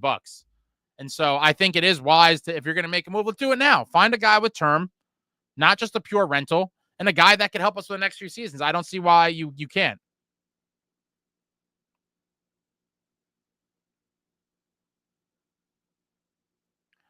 Woodson, our young guys haven't even reached their primes yet. Everyone dooming. I agree with that as well. Jack, Halla, Jack, Bratt, Meyer, Hischier, Mercer, Palat, O'Reilly, Nason, Cotter, Lazar, Bastian.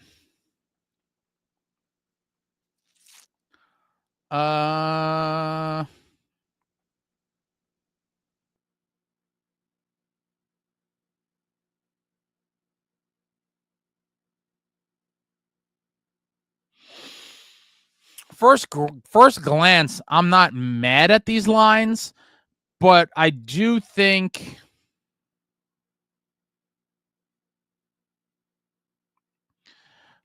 Cotter has to have more than a fourth line role. I just think he's too good, and you're wasting his talent there. I think he's got to be minimum third liner or higher. Granted, he hasn't been scoring a ton lately, but I just think you see what he could do, and he's a finisher, and he hits a lot. I think at minimum he should be on the third line.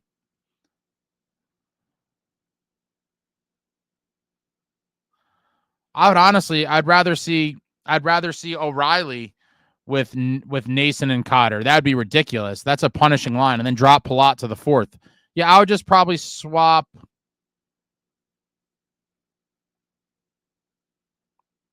Cotter and Palat on this list you put here, Jack. But this isn't terrible. That could be interesting. I think Timo Hischier and Meyer definitely has to be tried when he comes back, because Timo and Mercer seem to be working well.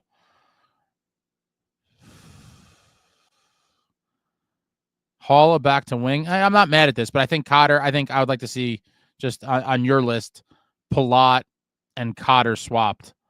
Cotter, O'Reilly, and Nason would be a wrecking ball line. Oh my God, you guys are super chatty. We're super far back here. I'm trying to catch up.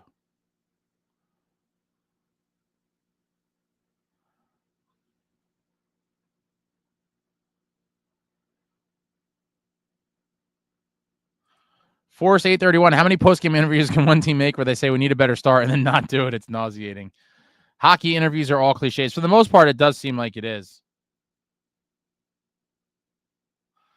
Stick Fix, during the McDermott vid, you said you were working in the official running with the Devil's Lab. From now on, when you go to the lab, it's just you pulling out the whiteboard. Man. Insane Pollock, anytime the team has a fan function, the next game they usually come out flat. They just had to sweep the deck. But what other team events are you referring to? That's pretty much I think that's the first one that was like a real team event. I might be forgetting one.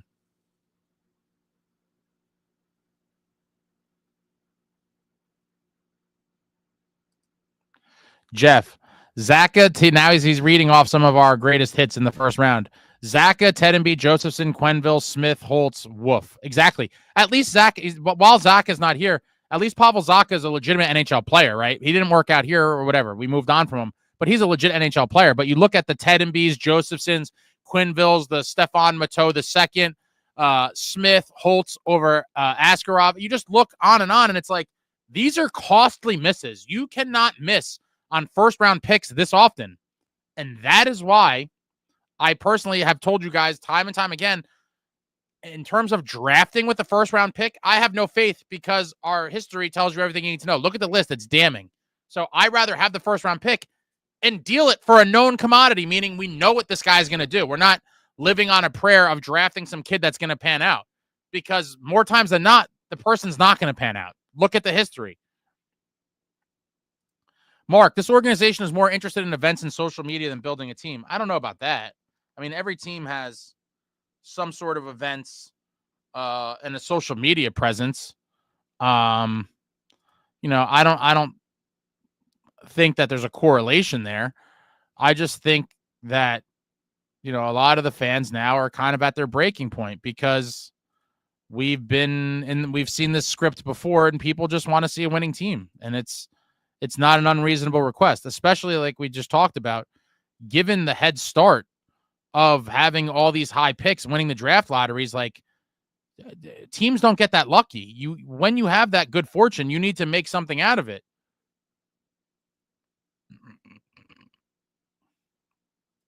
Alex, getting Taylor Hall for Larson. Oh yeah, 1-for-1, baby. That day will live in infamy.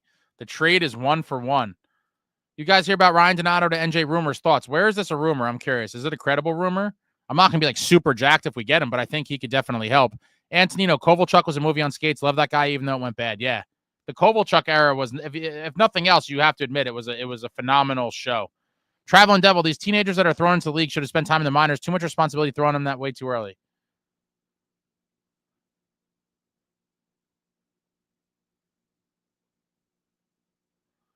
All right, guys, I'm going to try to skip to current times now.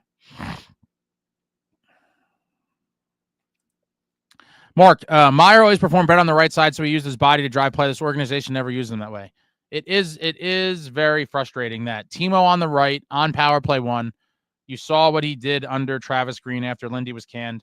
You look at his whole career in San Jose, and it's like, why are you deviating from that?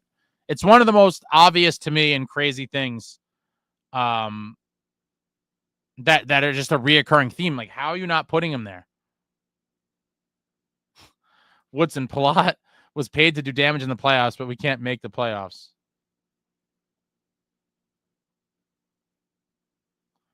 Okay, Ryan, Nordiques Nation at the last game of the 2010-11 season against Boston. I was at that game.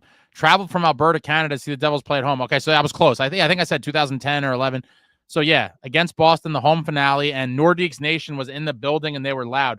Devils Holic, Pesci and Dylan's contract is up in 2026, and maybe we'll get Quinn Hughes the next year's trade deadline and lead to an extension and maybe call up Nemitz. I think Nemitz either gets traded now or he's on the team next season at the latest. And I personally don't want to trade for Quinn Hughes. Let him come here in free agency at a no asset cost. I don't want to give up pieces to get him when we could sign him for free when he becomes a free agent. Woodson, Kova might get you a third line center. Oof.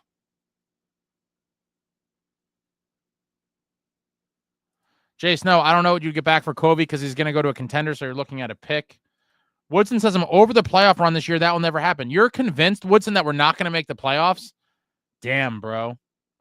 Cape Dweller, 8 years in the league and won one round, you start to think of moving on. Absolutely. It started to happen with Brady Tkachuk last season. He showed his frustration. Omar seems to be it was a game changer for them early, and now the team is just kind of on the upswing.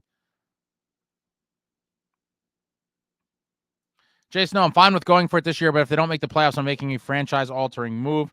Ritter Engine, according to Fitz, the future is bright, so sit back and chill and don't do him, right?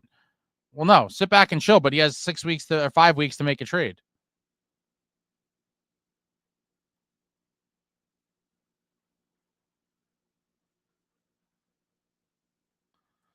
Samuel Liu is the Steinbrenner of hockey.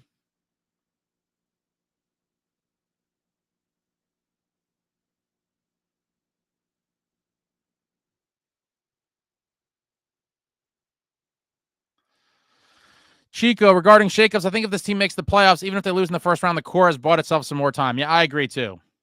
Missing the playoffs and losing in the first round is they're wildly different worlds. Not making the playoffs is unacceptable on every level, and it shouldn't even be an option.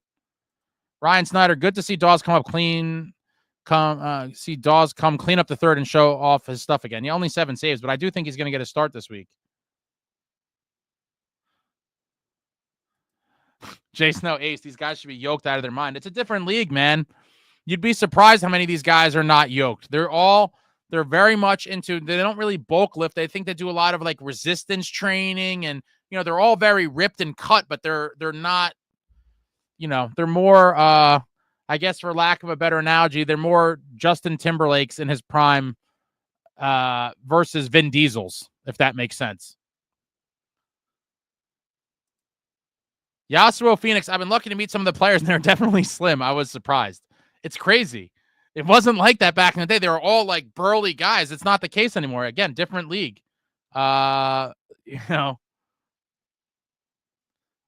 Dano's old, but could still crack some skulls. Oh, Dano could definitely still crack some skulls. Traveling Devil, my head doesn't fit in Lazar or Bastion's helmets. I wore the one. I looked like an idiot. It barely got over my head. They're super tight. Woodson, skating makes you lose weight fast. I'd lose 10 to 15 pounds in a beer league game alone. Well, listen, back in the day, the guys were skating too, and they've, they were monsters. Absolute monsters. Throw Lazar a hot dog, bro. Little reference to his post-game interview the other day where he showed up eating a hot dog. That was pretty funny. Jason, that's why you got to bulk and eat a ton of calories. I think a lot of them can use some calories. Brian J., I randomly got a Devils jersey when I was 12, around 1992. I've been a diehard ever since. I've been through the bad years, the glory years, and the mediocrity since then. But you've always lived in California? And is your picture, this is obviously you at a Devils game, so you had went to a Devils game in New Jersey at some point. I see you with NJ there. Jay Snow, I love Timo, but he's got to start finding the back of the net. Yeah, all these guys got to start finding the back of the net. Woodson, my bet is Ace fell down playing pond hockey less times than Jack's average in an NHL game. This wasn't like a real game. It was more of like a mess around. And Little Mo's a young boy. Little Mo. He might sound like a shooter to some, but Little Mo, my man, Little Mo, he's a little guy. Just out there messing around with the kiddies. Fentanyl Flood, there's a greater chance of trading for Quinn than trading away Jack. Yeah. I mean, no, I that's 1,000,000%. I don't think they're in the Hughes business, and I do think I'm gonna go 60-40% that when Quinn becomes a free agent, he signs here. Seth, hey Ace, can they stop putting Allen in? Let the kid play. He's gonna get one start, but again, I do like he got that third to kind of ease him back into it. He hasn't played in an NHL game in forever. Ease him back in. He had a fairly easy period of work in that third period, and hopefully that gives him a little confidence boost for when he gets a start, which I do believe is going to be this week. We have 4 games, including the one we just played. It's 4 games in 7 nights. The analytics team's not letting Allen play all those, I don't think. And so I do think we see Dawes play one. Woodson, Timo's been a point per game player lately, but it's really annoying he can't bury more chances. I agree. It sucks, but you can say that about most guys. No one's consistently scoring. And Timo does get a lot of chances, but you have to understand he's not burying the chances, but that's kind of a statement to his play as well, is that he's creating chances. Obviously I want to see him score. I want to see everyone score more, but Timo to me is the least of the problems on this team.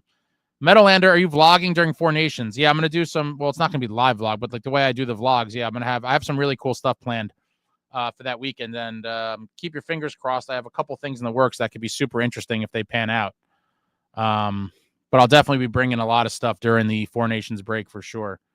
And then Ritter Angel, Dawes is terrible this year. Hey, you're talking about in the AHL, man. Come on, you don't know. There's a lot of variables that go into the AHL play, and I'm not going to judge a kid for that. Let's see what he does in the show. I feel about Timo. Good player, but he's overplayed, and we got tricked into thinking he's a consistent 30 to 40 goal a year player.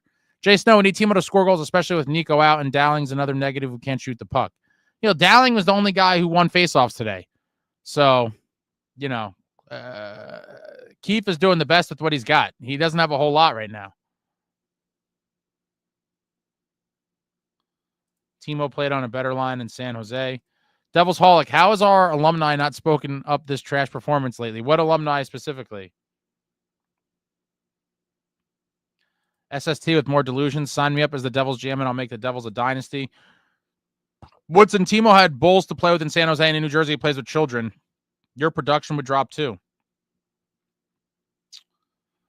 Yeah, Woodson's on fire today. Absolute fire. Jay Snow, we lose to a Penguins team who just sold off more pieces. I don't know what's left for this team. Mark says, agree again, Woodson. Jack McCabe, Ace, if you were guaranteed a cup this year, but Jackhughes is traded by deadline and torments us the rest of his career and wins multiple cups with another team, would you do it?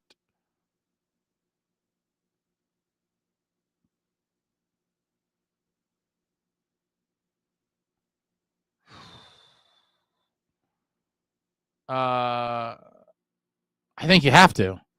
I mean, you have to.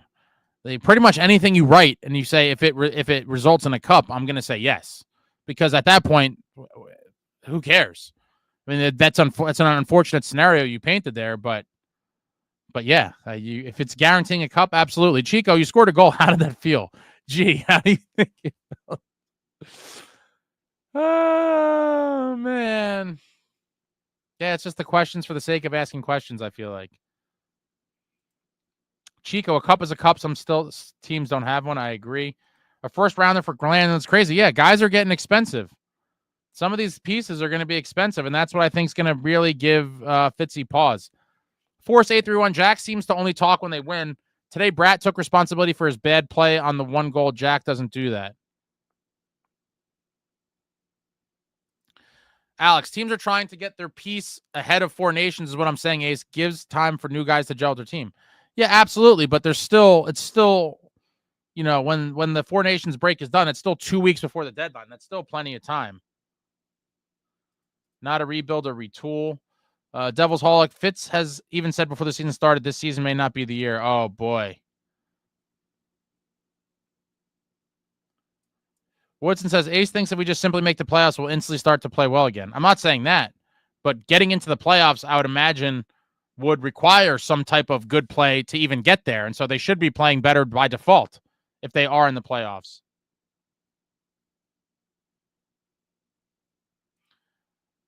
Chico, this year was a retool. Look at the turnover. If a retool doesn't work, then you've got to pull the plug. I mean, full scorched earth rebuild. We're too far down the road for that, man. How you can do a rebuild now? That'd be insane. Mark says, Fitz saying that this may not be the year is a built-in excuse for his failures. I agree with that. I don't recall him ever saying that. Jay Snow, I don't hate Bratt at all, but if are being realistic, he's the most likely big piece to be moved in the summer if you wanted to split the core. I'd be heartbroken. Fentanyl Floyd. Also, Markstrom isn't here for long unless we resign him. If not, we'll have a goalie problem 2 years from now. Well, that's a 2 years from now problem. But I do think there is at least a chance he gets re-signed, depending on how he plays this year and obviously next season. He does stick around for an additional year or two even. But I do think, again, one of the kids that we drafted in net has to hit. You know, whether it's Poulter, Dawes, Jacob Malik, Tyler Brennan, Yegorov. We have too many guys that we drafted. Again, back to poor drafting. If one of those guys is not capable of being the next franchise goalie or long-term goalie, then we should literally not only never draft goalies again, we need to fire the entire scouting department, because that would be an indictment of the highest level, that you drafted 6 goalies over however many years and not one of them can be a starting goalie in the league. Jack, would suck, but if it meant getting a heavier, edgier, more violent guy that gets us further than Bratt, it's worth it, even if we overpay. Traveling Devil, I'd give the core 3 to 4 more years and start adding pieces to complement them, not mentor players, but players that help the skill we already have. They need players to create space. O'Reilly. Auto Parts. I would love to see O'Reilly. Assembly Line Entertainment. Nelson and Besser trades are going to need NHL players going back the right. What about Donato from the Hawks? We've talked about him. There's I think a ton of guys that could help.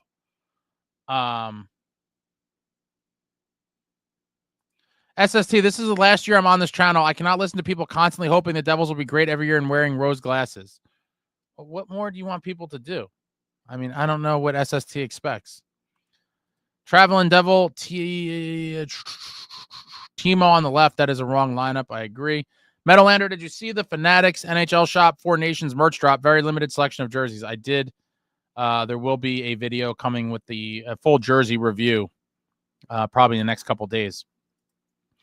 Liam Hodges, you think Nason getting a suspension from that hit? It's too close to call. I could see it going either way. I really hope he's not. I hope he's not, but I'm not going to be surprised if he is.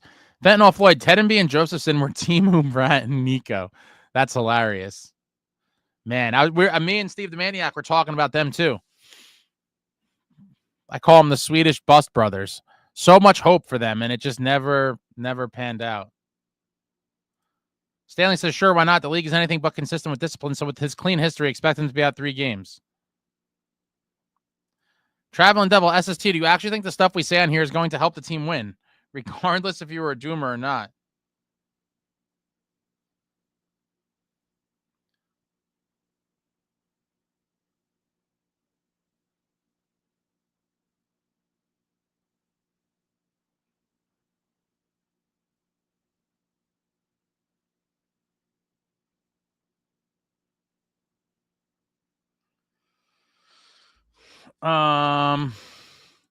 Louis, the day NJD landed Kovalchuk was insane. Oh, man, I went crazy. I always loved Kovalchuk and Heatley when they were on the Thrashers, and then getting a guy near his prime or just about in his prime, crazy. Kovalchuk was, I wish that whole thing ended obviously differently, but he was a threat every time he was on the ice, and that guy was just so much fun to watch. Spirit in the Sky says the Devils are finished. GM doesn't want to make moves. I don't necessarily agree with that either. Dire Straits, it's almost the anniversary of the Covey deal. Wow. So crazy how many years ago it was. Lou fleeced Atlanta on that deal. I think he did. What was that, like Oduya? Let me pull up the exact trade again. There's a bunch of pieces involved. I think Bergforce may have been part of it. What a trade. Let's see. Yeah, Devils got Covey, and they traded Bergforce, Johnny Oduya, Patrice Cormier, and a first rounder. Oh my God.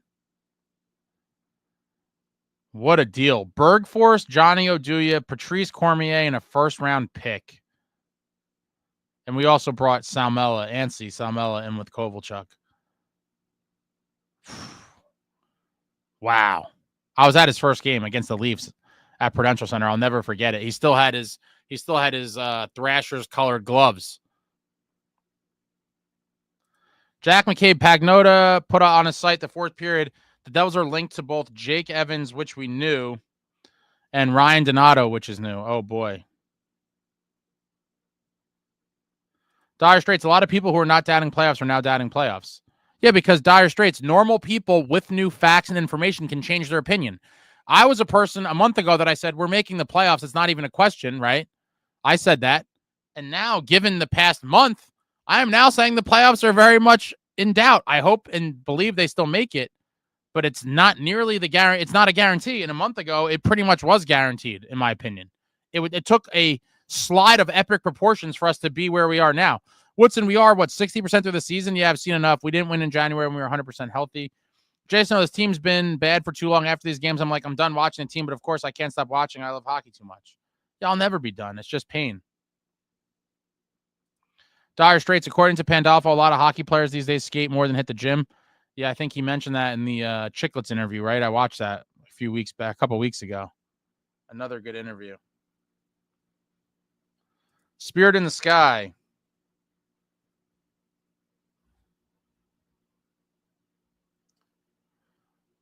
Fitz will wait until it's too late. I hope not. Insane Pollock, I think we find our game back after the Four Nations break.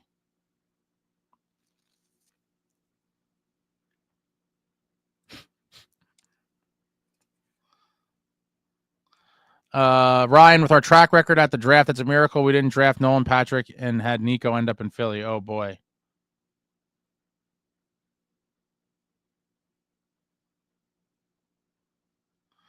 Jack McCabe says, if you could have Woodson, if you can make one trade, who would it be? Mark says, then we'll be stuck with Luke's new contract. I mean, what do you don't think they should sign him? What should they do? John Woodson, Little Mo took Ace off his feet, hit of the year. Woodson, Dougie Hamilton is doing what he was signed to do. We're not bad because of him at all, and you're delusional if you think he's the problem. Insane Pollock, Ace, did you see what Ryan Hartman did to Tim Stützle? Curious how many games you think he gets. He was not off balance. It was deliberate. I did not see that. Jay Snow, we got to hope Gritsuk and Haminaho are real NHL players. It seems like they could be. I'm very curious to see them in camp at some point soon, I'd imagine. Maybe even next camp. John Woodson, I think our trade options are limited until the summer, and I don't want to overpay for a playoff prayer. We need a Tage or Nelson-type player next year. Mark, what was Dougie signed to do? Take lazy penalties, not play defense, and turn over the puck? Produce a ton of offense.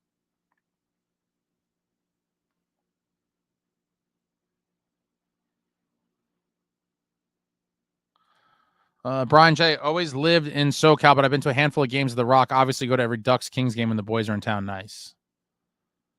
Nice. Jay Snow says Hall is traveling with the team. I wonder if he plays Tuesday. I mean, that'd be nice. I'd be curious. Then we'll probably see some whole new line configurations at that point. Spirit in the Sky, we aren't going to the playoffs unless Fitz gets off his ass. I believe he makes trades, guys. I hope they're not too late, but I believe he does make some moves. Jack McCabe, Eric Hall returning to the team is going to be like the second coming. Who would have thunk? We have no space till the deadline, which, again, unless it's a substantial move, it does seem like he's going to wait close to the deadline because that's when we're going to have the most space accrued.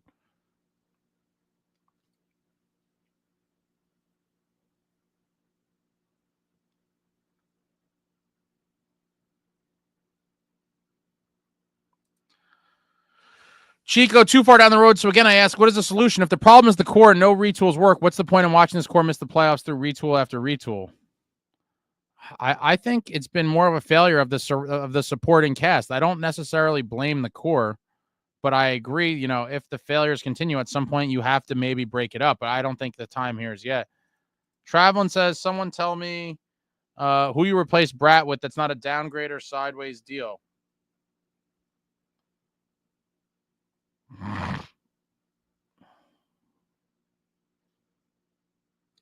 Jay Snow, Yegorov looks like a stud. Yegorov fits our future window. Jack says, get O'Reilly for God's sake. O'Reilly and Sissons A pick for Casey Nemitz. Pick your poison on who you give up. Man, a lot of people are going to be clutching on to those D prospects. But again, I'm hoping for win now moves, guys.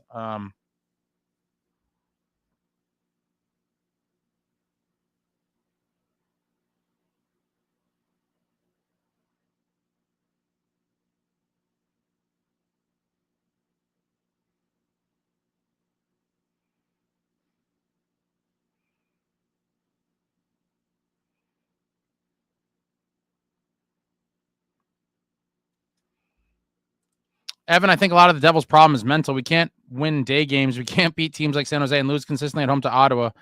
And good for a loss in Buffalo every year. Anaheim has as well. It's been a mess. Woodson, O'Reilly cost us Nemitz or Mercer. No thanks. I'll save that bullet for the future. Oh, man, the future. Jay Snow, we did, I guess, where did you guys see Donato to the Devils? Everything has him linked to Ottawa. Stanley, how much difference is there in a rebuild versus a team of top picks not meeting expectations? I'd honestly prefer to watch some kids that actually show up to games on time.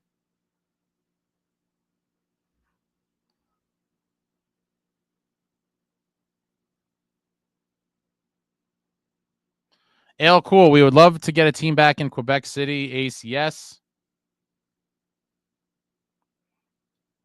Yeah, I mean, are they still trying? It seems like there's been a lot of, it seems like to me in recent times, the most likely next cities for expansion are going to be Atlanta and Houston, it seems. Traveling Devil, Kobe was the ultimate high and low of a Devil player joining and leaving the team. With the tale of two announcements, right? Man, wild and crazy. Don't forget all the contract drama with Kobe when the league was trying to stop it. Yeah, of course. And then we got penalized for cap circumnavigation, which is junk. Complete junk. Other teams did the same exact stuff. Woodson Devils are going to have to burn one of Nemitz, Casey. Can't keep both. The team is win now, not in 5 years when Casey and Nemitz are fully blossomed. I fully agree. I just do not see how you don't cash one of them in for a win now piece. I mean, if you're counting on, you know, their primes to compete, you're talking about some of the core guys might not be here anyway. Like, yeah, specifically Nico. Do you think he's going to want to re-sign here if he doesn't think there's a turnaround in sight?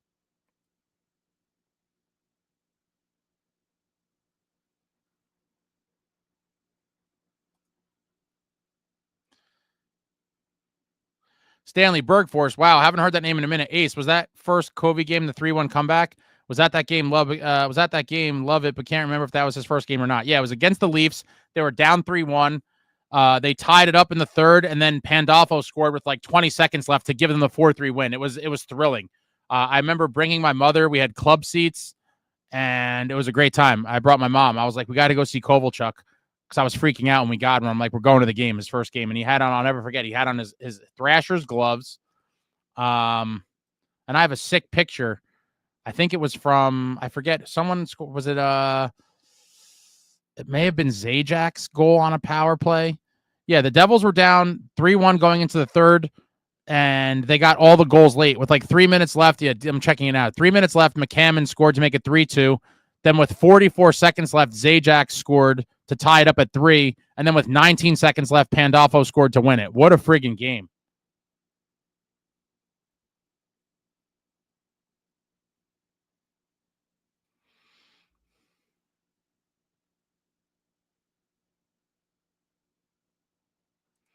Woodson, I just don't think whatever one or two pieces we get for Nemitz Casey puts us into cup contention right now. Maybe next year, but why push your chips in when you got 7-2 offsuit? Well, what about next year is not going to make it 7-2 offsuit, Woodson? I'm curious your rationale here.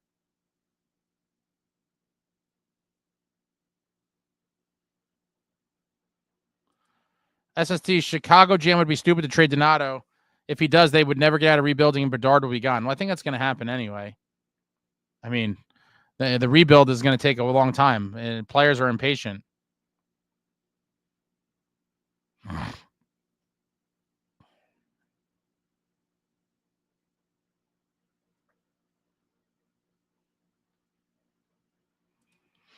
Chico, not the fault of the core. If you smell shit everywhere you go, check under your shoe. It's been the same problem from the same guys. The new guys are the ones playing the best. That's a bad sign. Stanley says that SST was a wild game, very frustrating throughout, and then Kobe did Kobe things. I missed that guy. Awesome player to watch live. Electrifying. Absolutely electrifying. Chico, I think the Devils make the playoffs this year and then become a regular playoff team, but it's not a sure thing, and if they don't, I just don't see the point in not rebuilding again. Oh, my God. Cool. Yes, they're talking about Atlanta, Houston before us. Unfortunately, I'm 27, so I've never seen the Nordiques, and I've never seen the good Habs. LOL, I might turn a real Devils fan soon. Nice. Stanley, exactly, Chico. The offseason additions haven't been enough to offset the persistent problems that we've seen across multiple rosters. If they bomb this year, there needs to be wholesale changes. I agree with that as well. Insane Pollock, if the lockout doesn't happen, Kobe never leaves to the KHL. Very good chance of that. I agree. That did probably play a huge part in it. Chico, Chicago should have never gotten to pick Bedard in the first place. It'd be karma if he walked at the first opportunity. Well, it's not going to be for a long time anyway. Celebrini going to be better than Bedard. I think that too. Macklin Celebrini looks like the real deal. Looks like he's going to be the real deal. Coached in college for one season under Jay Pandolfo. And he's super high on the kid. Super high on the kid.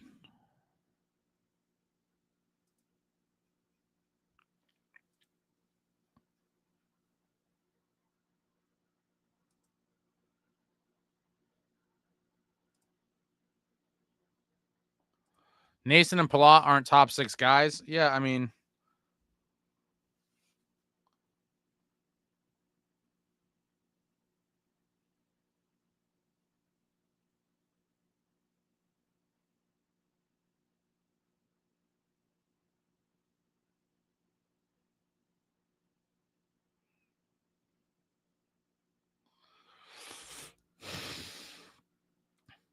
Chico, Chicago is an example of what happens when you wait way too long to rebuild too.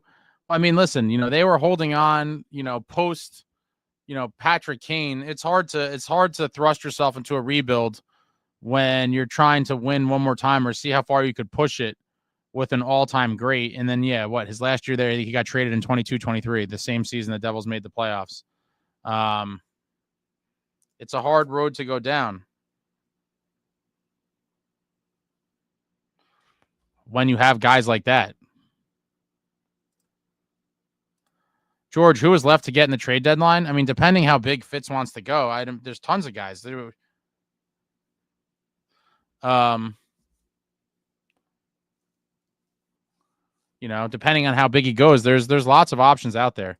Louis, Nace isn't supposed to be a top 6 guy, though. Plot is paid like one and doesn't belong there. I agree with all this. This is all kind of forced circumstance out of necessity, really, especially with the injuries. Jay Snow, I don't know. I don't see the Devils linked to anyone specific. Chicago won cups. They can do that. Yeah. I mean, right after you win, it's like, all right, how mad can you get if they hold on a little too long trying to get one more when you've already seen it? What a combination, Kane and Taves. What a run for Blackhawks and their fans. Jack McCabe, imagine this year's defense and goaltending with last year's forwards. Last year's fourth line was so good. Nasik, McLeod, Lazar, that's 3 centers on the same line. Awesome line. Shame it didn't last. Yeah, it is. Chico, it's important to remember this team is still in a playoff spot. They're getting a free 10-day break in a week. There's still a lot of time, and today was just one loss. No, for sure. But the play in this season has been,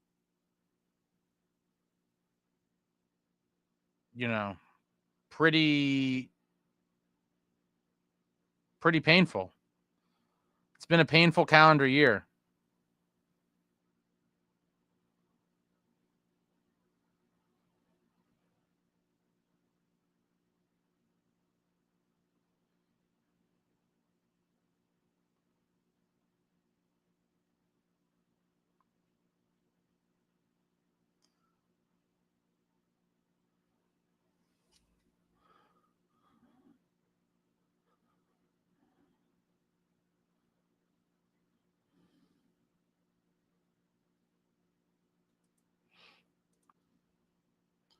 Chico, man, I'm so sick of having to say shit like it's just one loss. They're in a playoff spot. Look to the left and to the right. You are comically better than most teams, crushing them. We're on a slide, guys. Opening night, at least. Ace, I hate to say it, but I think the Rangers catch us. It's very possible. It was very, very possible. George, I think the cushion is gone at this point. 5 points ahead of Columbus. Yeah, the cushion's definitely gone. Jack, Toffoli, Jack, Bratt, Timo, Hischier. Oh, wait. These are the lines from opening night. Okay.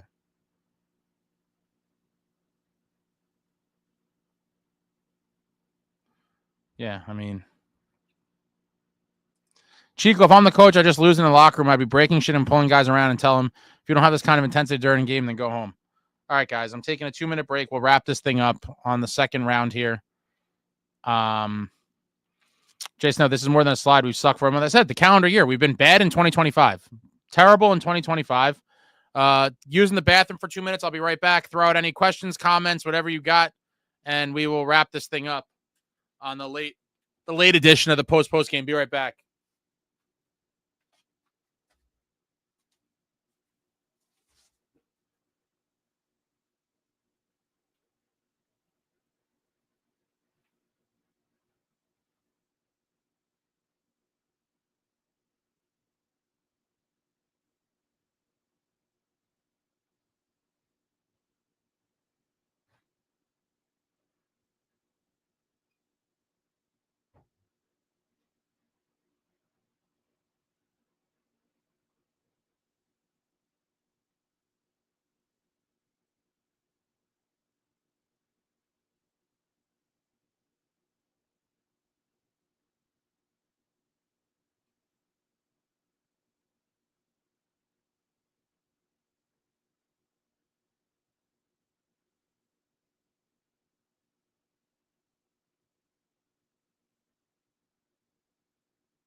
Anyone watching the Grammys? They've been crap for years. I'm gonna go check out some. I guess the end portion of it here after we wrap this up. Evan, if we don't make the playoffs, which I can't believe is even chatter right now, neither can I. I do believe offseason a big time piece like Jordan Kyrou or a dream like Brady Tkachuk, someone big time would be a splash. Oh God, I'd love Kyrou. Obviously, Tkachuk is my dream. I would love Kyrou as well. But what are you trading for those things? I always wash my hands, Chico. Come on. SST, I never wash my hands and I am still healthy. That doesn't surprise me. Woodson, I ate dirt as a kid and never get sick. Ale, Ace, do you think Timo will reach 25 goals this season? What does he have right now? 13? He's got 15? Oh, yeah, he gets 10 in the last 29 games. Yeah, yeah, Timo hits 25 goals, I think. Maria D, what's up? Coming to this late, round two. Too exasperated to even comment in the earlier live. It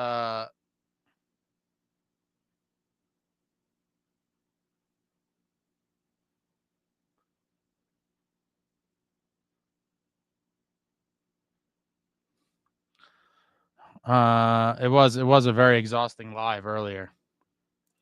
Jack McCabe, do you think Coach Keefe has hit a player with a stick or another object behind closed doors? If he's really upset, maybe that has happened. It would get the players motivated. I don't think you need to do all that to motivate them. But no, I don't think he did that. I think if you did that in today's league, you would be the next one, finding your way into the headlines, and it wouldn't be good. Jason, no, Ace, we have to win at least 2 out of 3 before the break. I agree. That'd be great. Jack, I would move heaven and earth to get Brady Tkachuk. I would too, but I just can't see it anymore. I was all hopeful for it. I thought the table could have been set last offseason. We had tons of cap space before free agency. We had the number 10 overall pick, and I did think something like the 10th overall, maybe with potentially Nemitz and maybe another later first-round pick or another, I thought we had plenty of pieces to try to do something sensibly to get Brady. But after that sailed and now that Ottawa is relevant again, I just have let the dream die for me personally. Woodson, it's over. I have the Devils playing golf on my tee sheet at the course in April. Keefe called in to reserve it. Horrible, man. Jack McCabe, Kyrou wouldn't be bad. He is fast. Michael, good morning from Finland. Devils fans, another loss. Terrible. Jason, no, the Grammys, you watch that garbage. No, but I like to just see. It's usually tragic. I understand, but occasionally there's something worthwhile in it, but most of the time it's not.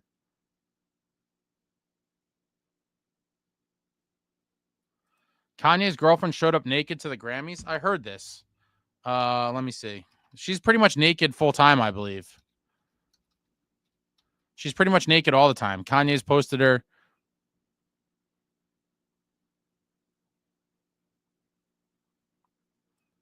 Oh, wait, she actually was fully naked?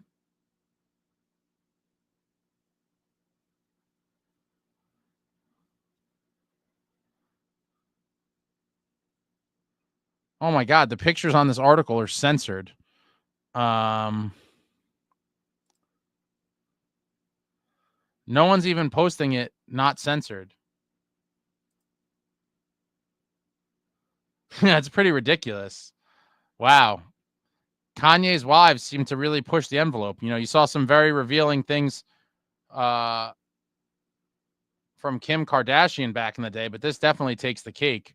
She's technically wearing something. I don't know. What the hell is this? This is pretty wild. It's like some sort of...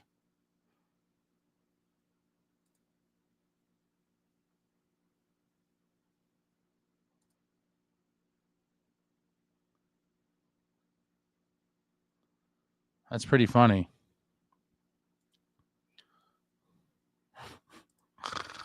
You gotta love Hollywood. Louis SST not washing his hands is not surprising in the least.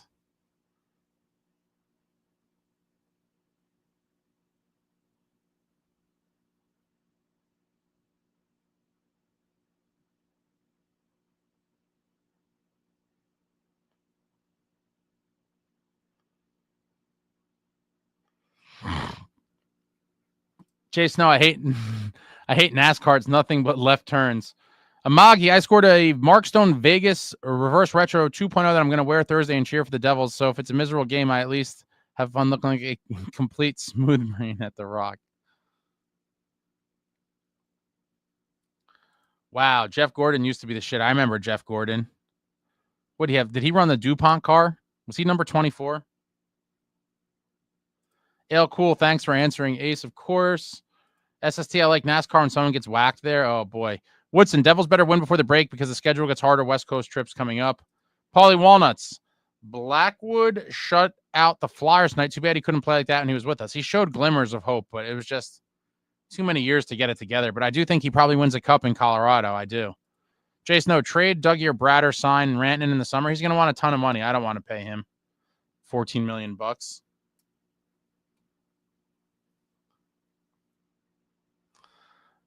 George, why are the Devils waiting to do a trade? I think because they're waiting for cap space, and Fitz is trying to wait and see what opportunities come about.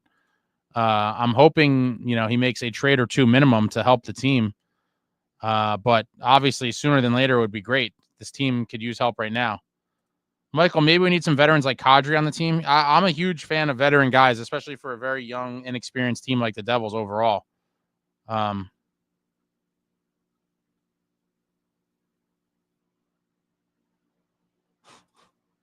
Speed or comfort. Oh, boy. Vince Vaughn, legend.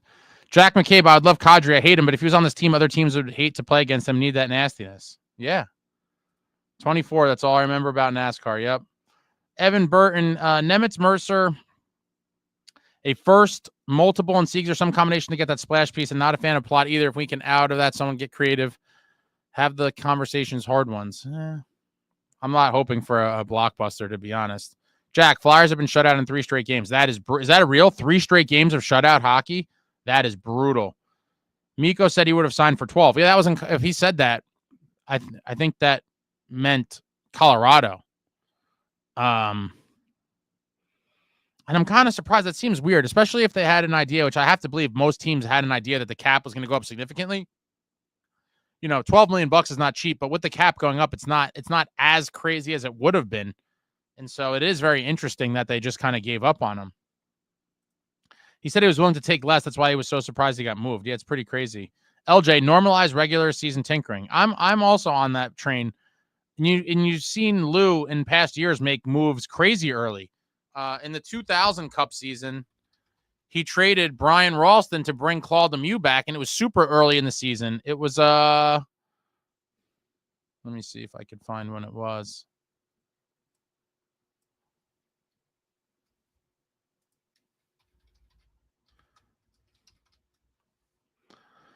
Yeah, it was in October, a few weeks into the season. Ralston got traded to bring back Claude Lemieux. I mean, wow. Lou really just did some stuff that you don't see anymore. It is true. Like, yeah, 3 weeks into the season, he trades a pretty big piece to bring back Claude Lemieux. And that one worked out awesome. Jason, no, maybe if Miko would take 12, you wouldn't want him in NJ. No, guys. We need heavier, edgier, more violent. I need a different type of player. I want someone a little nastier for my money.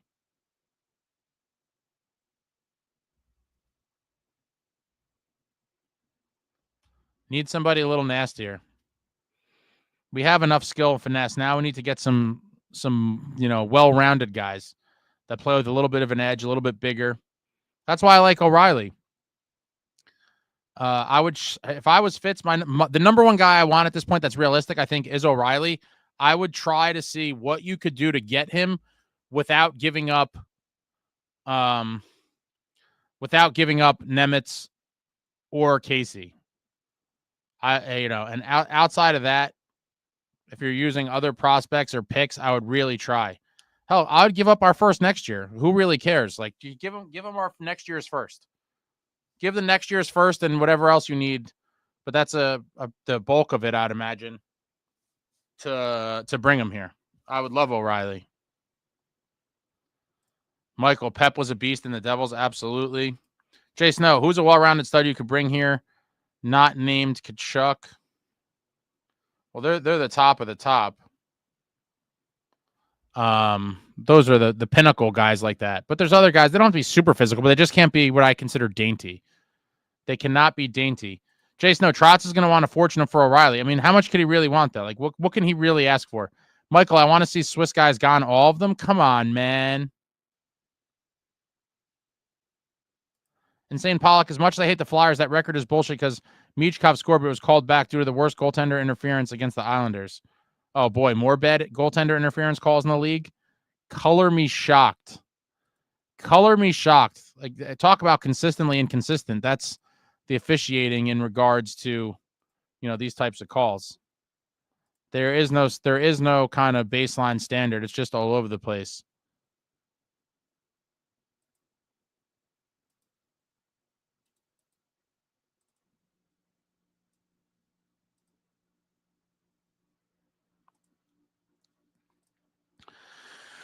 Jack McCabe, the good thing with O'Reilly is that he's signed for 2 years after this one, so he's not a rental. If they put him at 3C or on Jack's wing, he won't be expected to be a top-line center like he is in Nashville. Back to my point earlier of that's why I'd be willing to give up some pieces for him because he is signed for 2 more seasons. It's not a pure rental, and he could help you win in, and again, multiple different spots, right? He could be a 3C. Maybe you figure some other spot for him to get more minutes, but he definitely helps the team get better for sure. And he has 2 more years. And so I would, people are going to be dangling this year's first rounder. And I'm curious if they would take our next year's and maybe another draft pick of some kind or a prospect or something. I'd be super interested. Jay Snow, I'd like to see 2 moves. What do you got? What 2 moves do you want to see?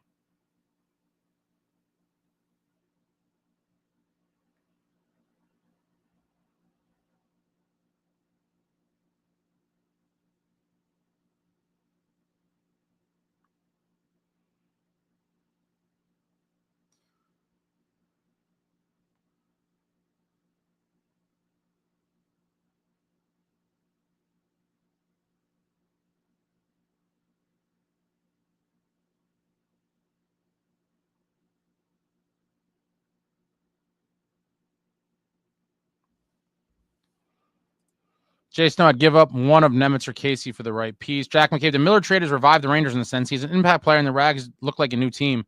That's what a move can do. I want Fitz to do something by the break. Oh, that's not happening. I like Brandon Tanev a lot. Yo, Snand, I tried to trade Nemitz for Brock Besser. I think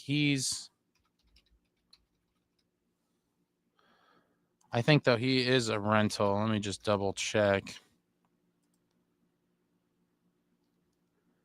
Yeah, he's unrestricted after this season. So he made 6.5. Yeah, I'd be curious to know what kind of contract he's looking for, but he's not, he's a pure rental. So that one kind of scares me a little bit. I want guys with term. O'Reilly, you have for this year, and then 2 more seasons at $4.5 million cap hit, which is a very good value, especially with the cap going up. Besser is a scorer. He doesn't drive play enough for me. Jack McCabe says the O'Reilly factor may bring the Devils playoff success. Jay Snow, I agree. Woodson and his shooting percentage down. Listen, I would take anybody that's going to help us at the right price.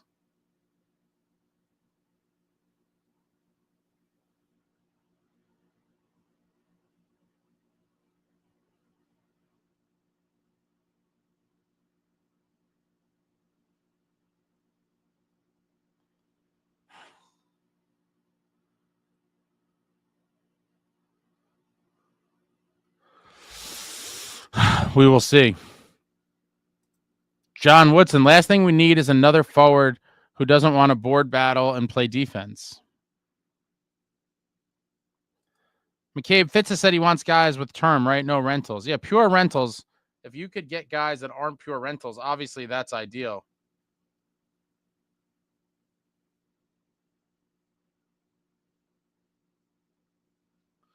So we'll see.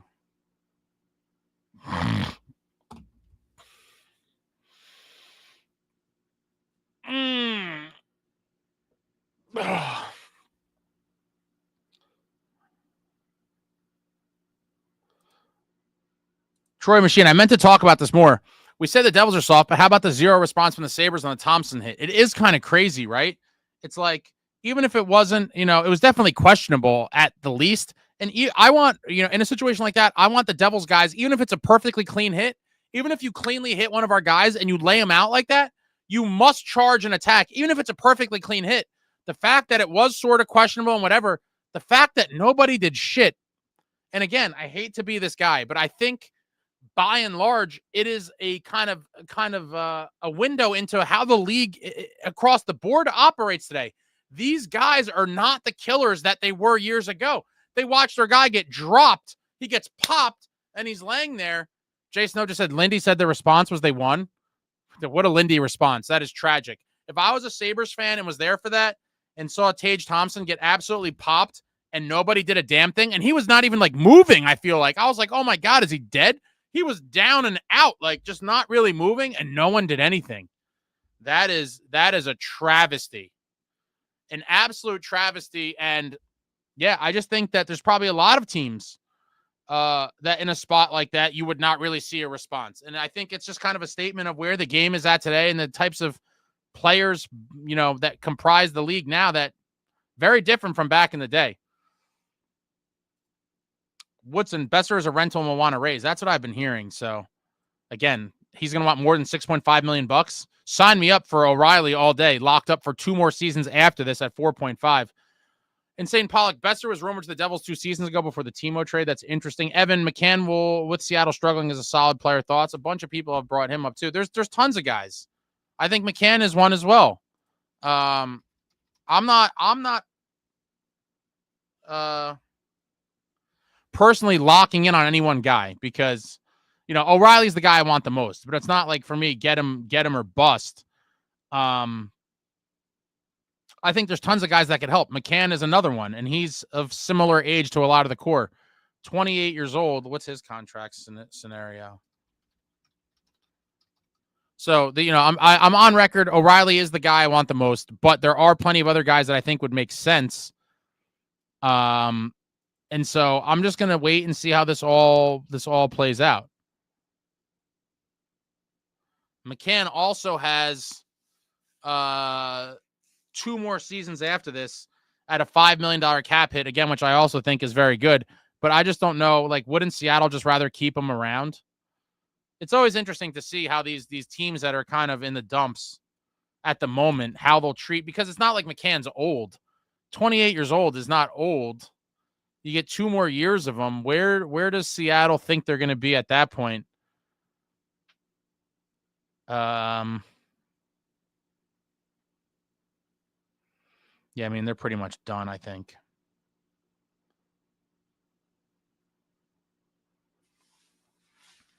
Utah Hockey Club. Yeah, I mean, wow, there's it's just too hard to jump all these teams clawing.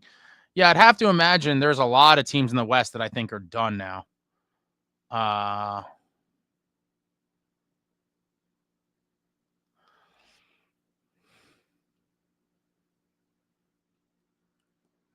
Yeah. Yeah, it could be a lot of the West just done. Are the Blues going to be sellers? They certainly look like they're dead. And then you got Utah, Anaheim, Seattle, Nashville, Chicago. I mean, Nashville, what a crazy story. Chicago, San Jose. Amagi, that's 0 response from the Sabres was insane. Jay Snow, if we get someone with term, it's going to cost more. That's fine. That's fine. I'll give up Dangle next year's first, maybe this year's second, and maybe a prospect. Just make some splashes. And again, it's I'm okay with parting with the assets if you're getting guys locked up for another couple of years at good cap hits. Especially, like I said, with the cap going up, the deals are about to get crazy. People are going to be shocked at what people get paid. You're going to be like, what the hell? So if you, like I said, buying real estate at pre-COVID prices today, that's essentially what you're able to do with some of these trades. Yo, Stan, trade Hughes and Bratt for Jack McBain and Liam O'Brien. You want to be heavier, edgier, or come on. This is McCabe. I'm not interested in any high-end rentals like Besser. I am right with you as well. We need a gritty forward. I agree with that. Woodson, the bad thing about the trade deadline is so many teams will be in the hunt for the playoffs. No one is selling unless it's an overpay. I agree with you there, but I did just read off a fair amount. There's more teams alive in the East, in my opinion. The West, it just seems like everyone from St. Louis down is just done. Barring that they go on some miracle run before the deadline, like St. Louis, Utah, Anaheim, Seattle, Nashville, Chicago, and San Jose could all be selling. Amagi, I was telling Ace that Osborne, the goalie of the New York Science, got ran over. The girl cross-checked the spirit out of the one who did it and sent her to the ice. Devils need to do that more. Jack McCabe, I would love McBain. 6'4", can fight, 220-pound center. Boom, boom, boom. Checks all the boxes. He fought tonight, too. Yeah, Lindy said their responses they won. That's crazy. No team is giving up a player with term unless they suck or are old. I don't think it was an intentional hit to the head either, but the contact was there. It'll be interesting to see what the player Department of Player Safety does about it. Troy Machine Sabres fans are livid to hear about it. I would be too. I mean, that's just, where is your guts? LJ, the league is soft overall. That's why McDavid took matters into his own hands. I mean, that was a crazy one too. He was in a battle getting cross-checked, and he kind of just went nuts. John Woodson, I did see a couple Buffalo players come over to have a polite conversation with our guys. That's hilarious.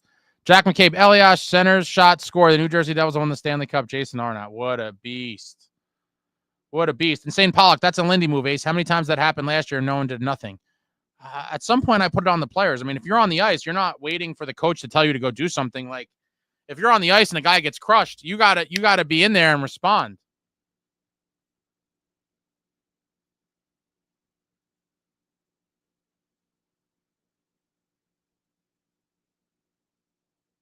LJ says Sabres fans are real angry at some guy in the Devils named No Eason.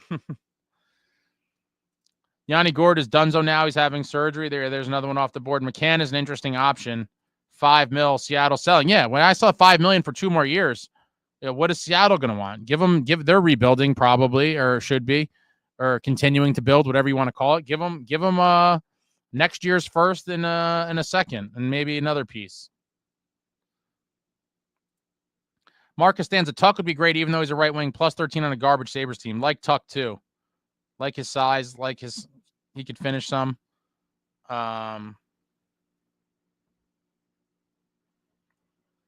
That'd be interesting. Jay Snow, and everyone's going to be fighting for these players. I believe it. Jay Snow, Granlund got it first. That's crazy.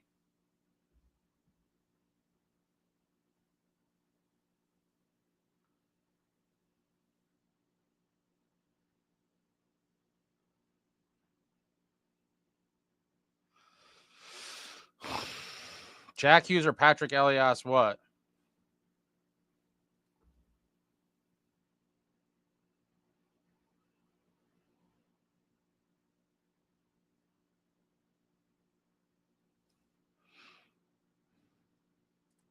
Sav, Justin Dowling's contract ends the season. Do you think or know if he'll get re-signed?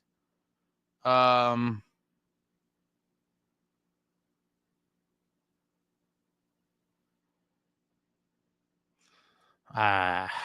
have to say no.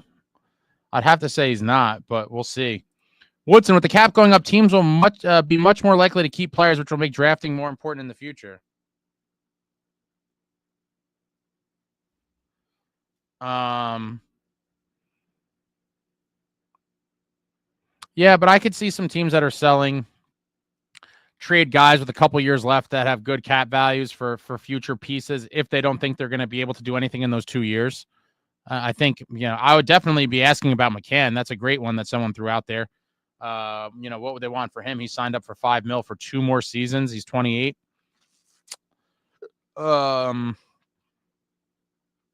That could be interesting. Mercer for McCann, but you don't think that's one step forward, one step back, Woodson? We need additional good forwards, not just trading one for one. Like, what does that truly do for you? Wouldn't you rather trade future pieces than Mercer? This team better win Tuesday. I certainly hope so. Troy Machine, how are all these guys going for first, but Fitz couldn't get a first for Toffoli? I'm not going to lie. When that got announced last year, I was so pissed. I thought for sure, I'm like, all right, it sucks that we're going to lose Toffoli. But I thought, the silver lining is like, all right, this season sucked. We're losing to Foley, but at least we're going to get a first. And when the return got announced, I was in shock. I could not believe it.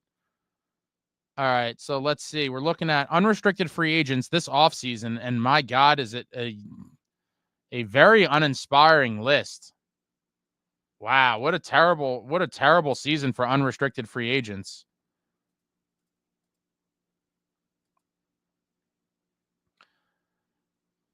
Cal Peterson, Robin Lehner, Aiden Hill. Let me just get rid of goalies for now. Oh, that's why. Okay, hold on. Oh, boy. Unrestricted free agents. I was like, this doesn't make sense.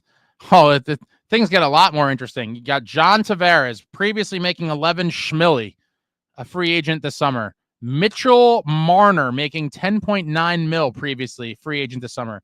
Mikko Rantanen making 9.25 right now, looking for a massive raise, unrestricted free agent this summer. Nicholas Backstrom making 9.2 million this year, will also be a free agent. And man, how old is Backstrom? Oh yeah, he's old. That man is old. Wow. Let's continue on down the list. Nikolai Ehlers from Winnipeg making 6 mil. Taylor Hall, 6 mil. Mangiapane making 5.8 mil. TJ Oshie making 5.75 mil. Andrei Kuzmenko making 5.5. Yanni Gord, 5.166. Michael Granlund making a flat 5 mil. Riley Smith at 5 mil. Jason Zucker, 5 mil. Christian Dvorak, 4.45. Sam Bennett would be a dream for me. 4.425. If the Panthers let him go, I hope the Devils are all over Sam Bennett. I would absolutely love to have Sam Bennett on this Devils team. I can't believe that. I just feel like Florida has to keep him. How do you not keep Bennett? I'd be all over that, though. Bring Pandolfo back. Who are the big fishes these offseason? Yeah, I started reading them. All right, so let's see. After Sam Bennett, so far, Sam Bennett seems like my number one want. I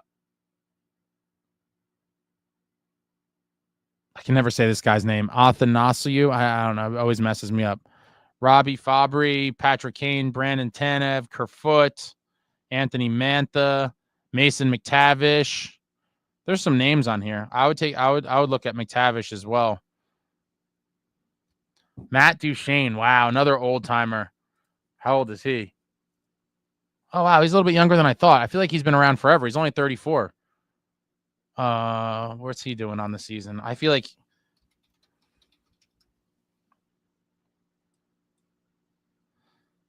he's in a good spot. Oh my God.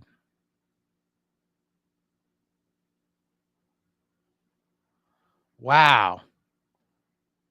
Duchene really thriving in Dallas. Wow. Pretty wild. Yeah, he's got 49 points in 52 games. Sheesh. He might want to stay there. But there's definitely some guys you could look at in free agency.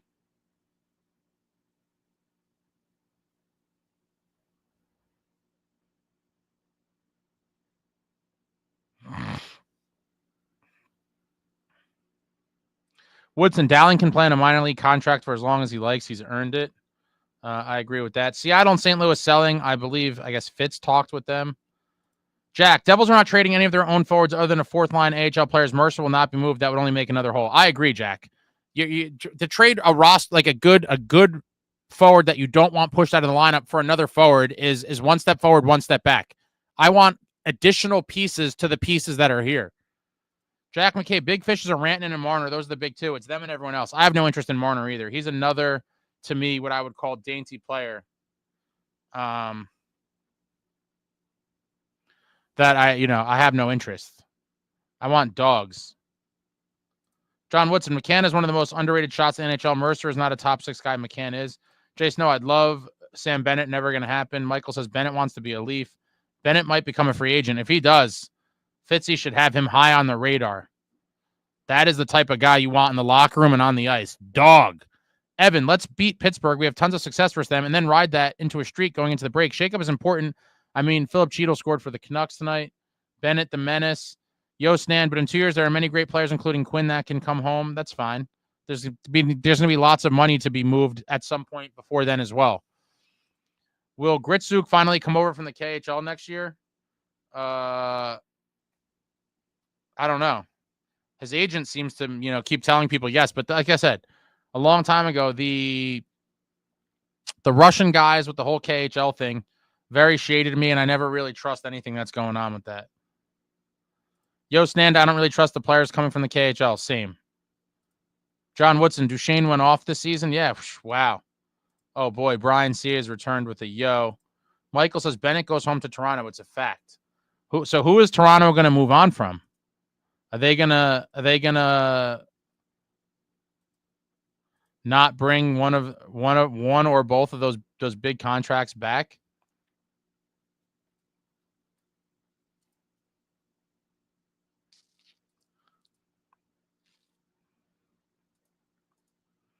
Mitch and JT. Seems unlikely to be able to bring them both back. What's Marner going to be asking for? He's having a big...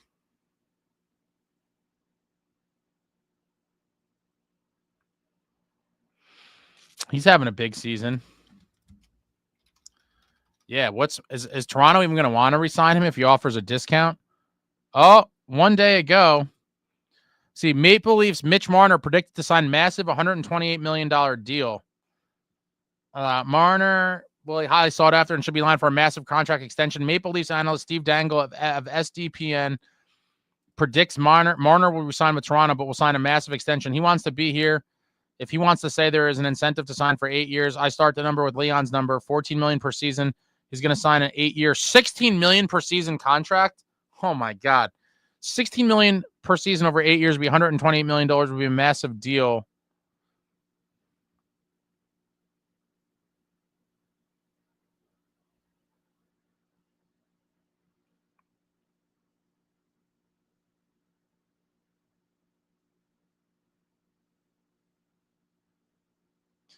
That's just a dangle prediction. That means nothing. 16 million, that'd be insane. Like I said, expect these contracts to start getting out of hand. There's going to be guys getting paid money where you're like, what? Michael, Tavares will get $5 million next year. Do you think he stays? You think he signs in Toronto for $5 million? Again, now Tavares is in a spot where I'm going to judge him. I was looking at what Stamkos was going to do. I mean, dude, Tavares has made so much money. Let's see.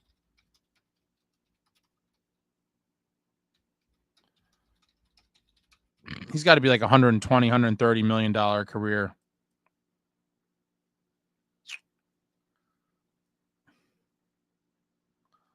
Dude, I hate these sites. Can you just make it easy and just give me the lump sum here?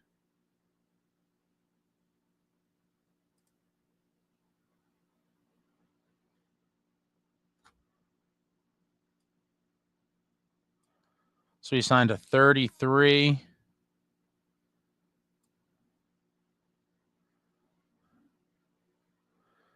$11 is 44. Yeah, so he's right around.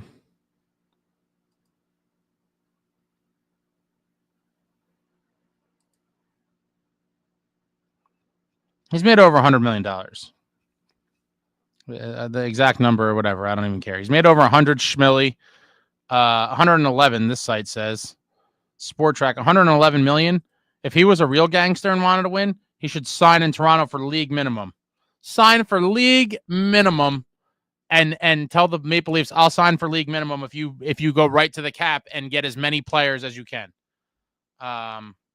Would be interesting to see. But again, these guys, I thought Stammer was going to sign not for league minimum, but I thought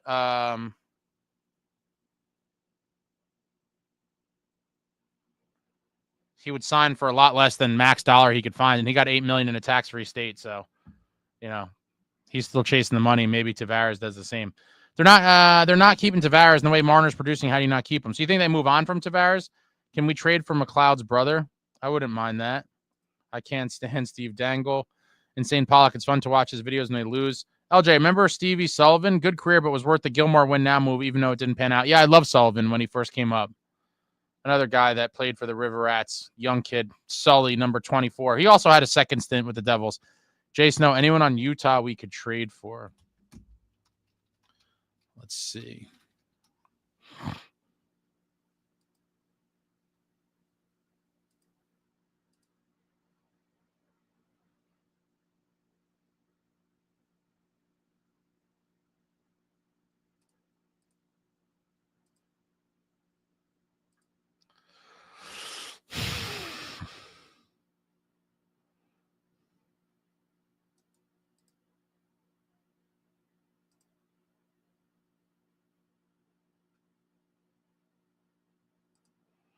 I mean, if you're looking at an entire team's roster, there's always one or two guys that would make sense for your team, maybe not for them.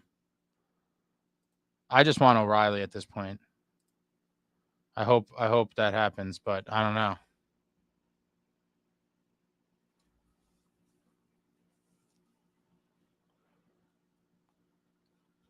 All right, guys, I meant to wrap up a while ago.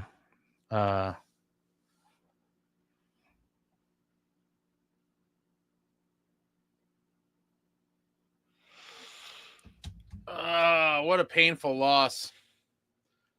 What an absolutely painful loss.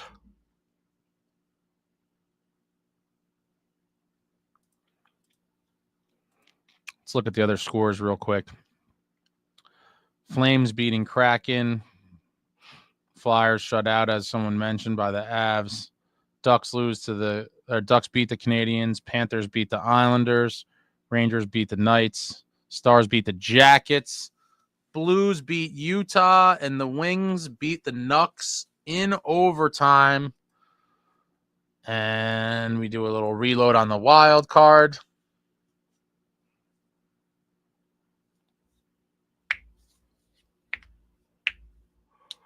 Man, I tell you what, it is a dog fight for that wild card. Yeah, I would say literally no one is dead in the East except the Sabres, which is crazy. The West, there's more of a separation. The East is just crazy. Wings, Blue Jackets, Lightning, Bruins, Islanders, Rangers, Canadians, Pens, Flyers. All separated by 7 points total from best to least in that whole gamut. 7 points. And you're talking 1, 2, 3, 4, 5, 6, 7, 8, 9 teams. Whew. Some of those things are going to be absolutely crazy. The Rangers, someone just asked, the Rangers are 10 points behind us with 2 games in hand. That's still pretty substantial. Even if they won both games in hand, we'd still be 6 points up on them. But that could evaporate quickly, obviously. Is O'Reilly realistic? I think it is. Some people will tell you it's not. I think it's very realistic. I mean, they're definitely in a position to sell and give them something to force their hand. I do think teams are going to be offering this year's first-round pick, obviously, which is preferable. But I do think you offer... I'll put it this way. If you're willing to trade Nemitz or Mercer, it's very, very easy to get that deal done. Now, I would only consider that, in my opinion, if not only we were getting O'Reilly, we were getting something else substantial coming back. I think then you would consider it. But I personally would love to keep both of them as well. And I told you guys for the reasons. Go look at our first-round draft picks for the past 25 years. It is god-awful. I don't value picks other than trading them. And so I would much rather offer, like, we have, I think, 3 second-round picks this year. For O'Reilly, I'd rather offer next year's first, maybe a second this year. And maybe you could somehow pick up a depth piece and maybe add another something to get, 2 players that could potentially help from them. But if nothing else, I do think there is a deal. There is a deal there with a path to get O'Reilly for sure. For sure, there's a path, whether you want to do it or not. Another story. But if you're talking about trading a prospect, you could easily get him. Is there a better feeling than using the bathroom after you really needed to? No, there is not. That relief is phenomenal. Vegas 3-7-3, I believe, in last 13. They may want to shake things up. Jason says we need to pick shit up now. Jack McCabe, Ace, would you rather play the Caps or Canes in the first round if you had to choose? The Caps. The Caps for sure. It's crazy to think that the Devils, because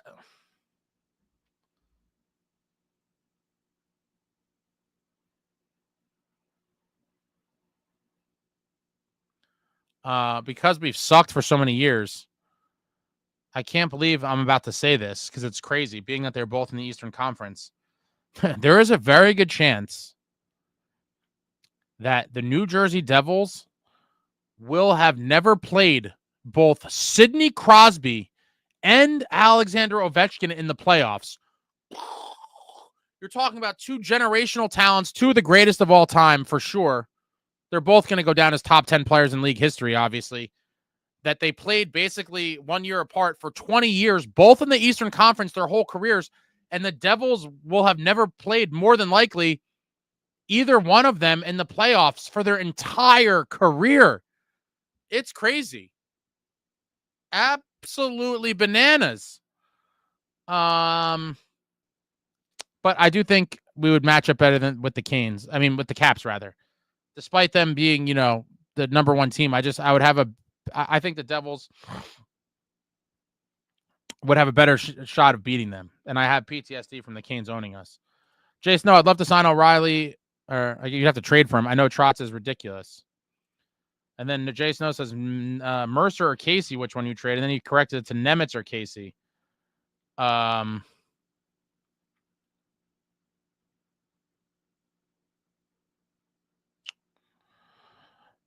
would prefer, if I had to trade one, I would trade Nemitz, even though he may be a better overall defenseman. As I've said this many times, Seamus Casey brings a skill set that we don't really have in our lineup currently outside of Luke Hughes. And so when you look at the types of defensemen you ideally would want when building a blue line, you need some guys with wheels that could bring some offense, bring some nice kind of mobility. And Luke Hughes is obviously the top dog right now in that department. And I think Casey could be the next guy to do that. Whereas I don't see Nemitz, Nemitz isn't going to bring that for you. And so for lack of, I guess, diversity in terms of the types of defensemen, I would pick to keep Casey and trade Nemitz. Yo, Snand, I'd play the Caps. We're 2-1 against them and gave them trouble, and I feel like we're forgetting we're a good team.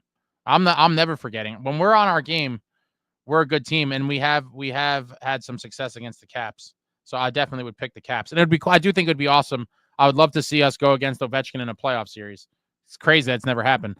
Jack McCabe, what's your favorite photo behind you? Are you talking about action photo or does the art count?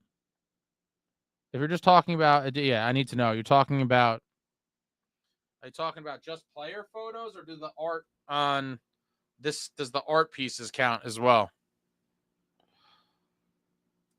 Teresa, how about getting Besser or Evans? I would like Evans. Besser is a pure rental. I think he's going to cost a lot. Woodson, keep trading our first rounders for 33-year-old players. I don't get Woodson. What is the first rounders getting you, dog? Look up the draft history. Let me read it. I sent it to Steve the Maniac. All right, and this is going to be my last thing because I tried to leave like an hour ago.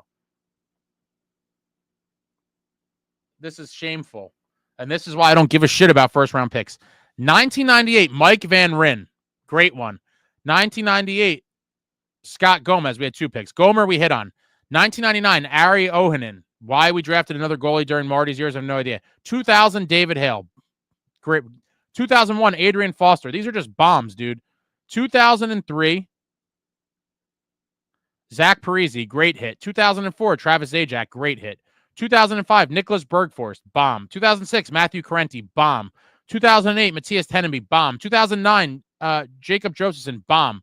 2011, Adam Larson. He was a 4th overall, and he's a legit NHL player, so okay, fine. Next year, 2012, Stefan Matteau, bomb. 2014, John Quenville, bomb. 2015, Pavel Zacha, 6th overall.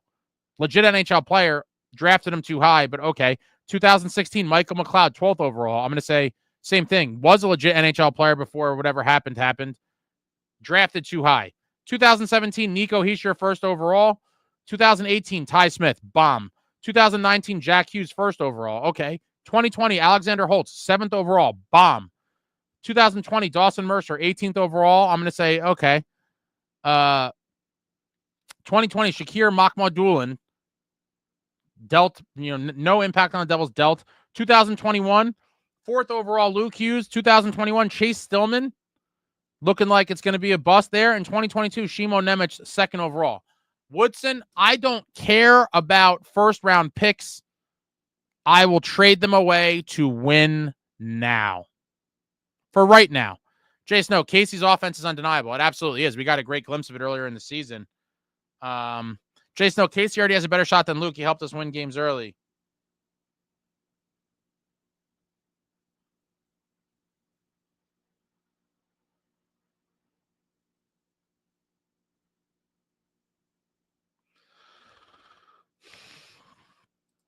Jack McCabe, I would look at either McBain or Jukestad from Utah. There's a ton. There's no shortage of guys. Jay Snow, those goals by Casey were huge in those games. Action photo, my favorite one. Well, they're all very special. I have tons of photos, but just not enough wall space in this current studio configuration. But of the ones that are showing, they're all special. Claude with the 95 Conn Smythe is obviously crazy. Scott Stevens with the 95 Cup is crazy. If I had to pick one, I feel like the Arnott photo has to win. It's almost an unfair. You're talking about a cup-winning goal.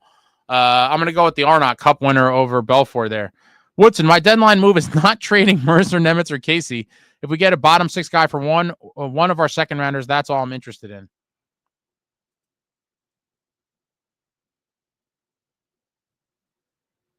Oh, my God.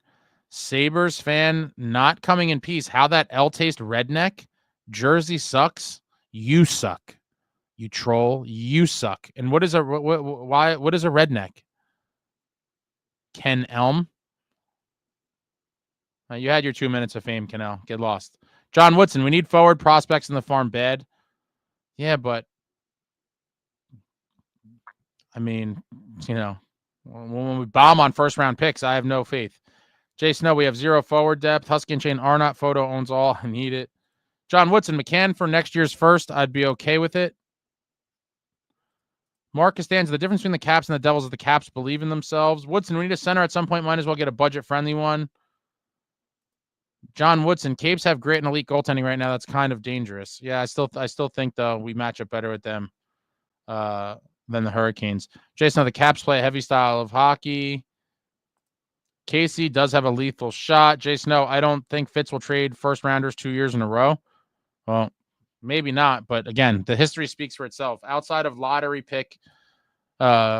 winnings, the draft history is atrocious. Woodson, I just want us to use a first on a player that more upside than 2 years. We suck at drafting, Woodson. What makes you believe we're going to draft somebody good? I'd rather trade the pick for a known commodity. Yes, I would rather trade for a younger person. For sure, the younger the better. But in the end, the team is fairly built to win now. And at some point, you have to maneuver like that, or we're just constantly kicking the can down a road for a future that Fitz is, saving up for a future he will not be a part of, or he shouldn't be a part of anyway.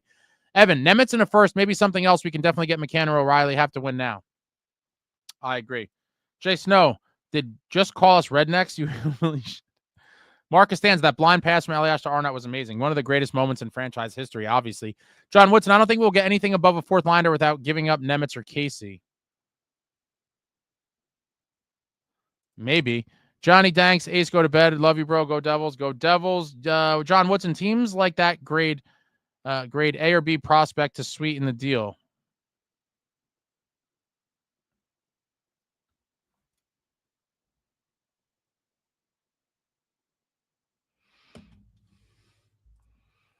Damn, I'm late to the stream. What did I miss? Just all of us just kind of,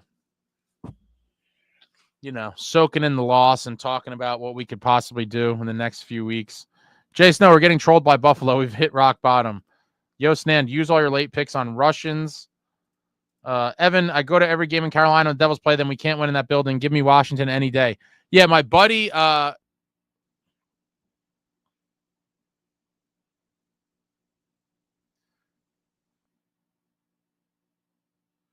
My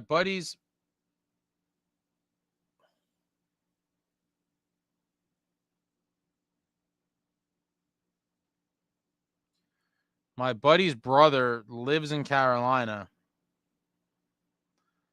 and he's been going to.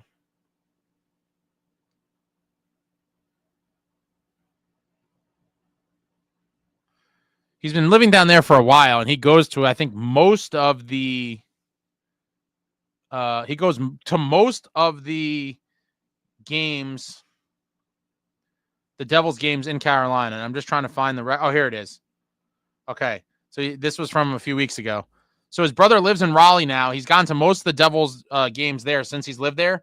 His record at games he's attended in Raleigh after this season is 2-11.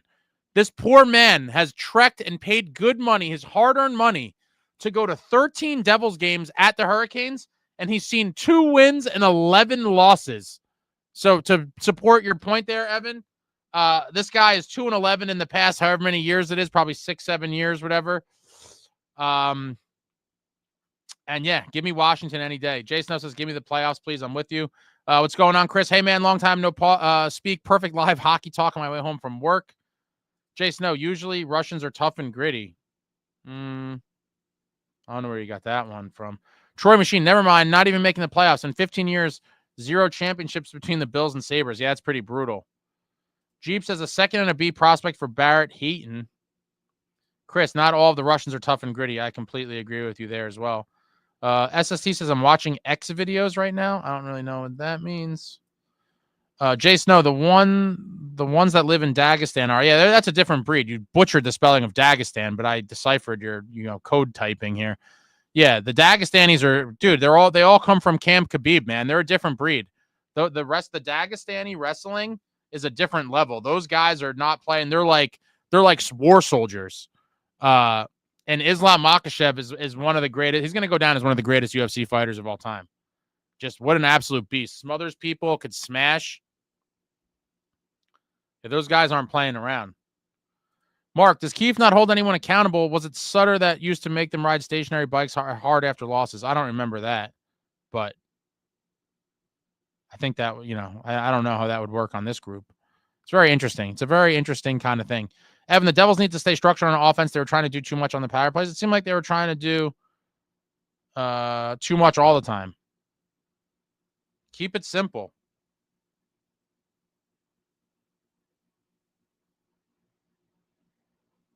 All right, guys, that's it. That's it. I was trying to stay on here for a short amount of time. I was on here forever. It happens sometimes. Sometimes it happens where I'm just out here.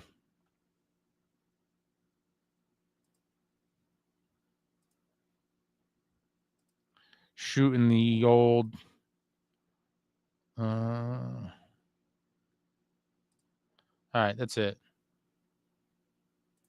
Spell what Russian name? I know this is how you spell Dagestan.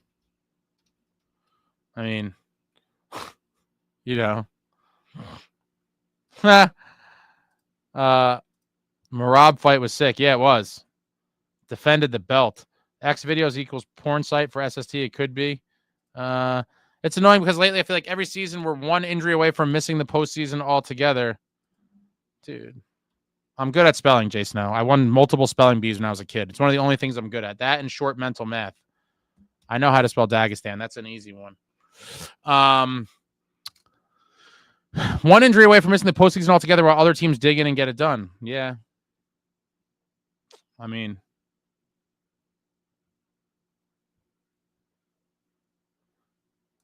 that's pretty far off. I guess you could say you could make the argument it's only 2 letters, but, it's pretty, I would say that's pretty far off, but all right.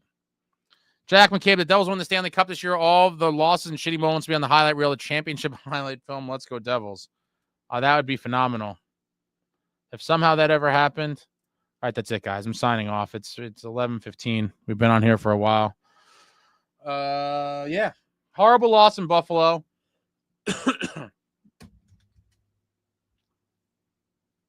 Unacceptable effort.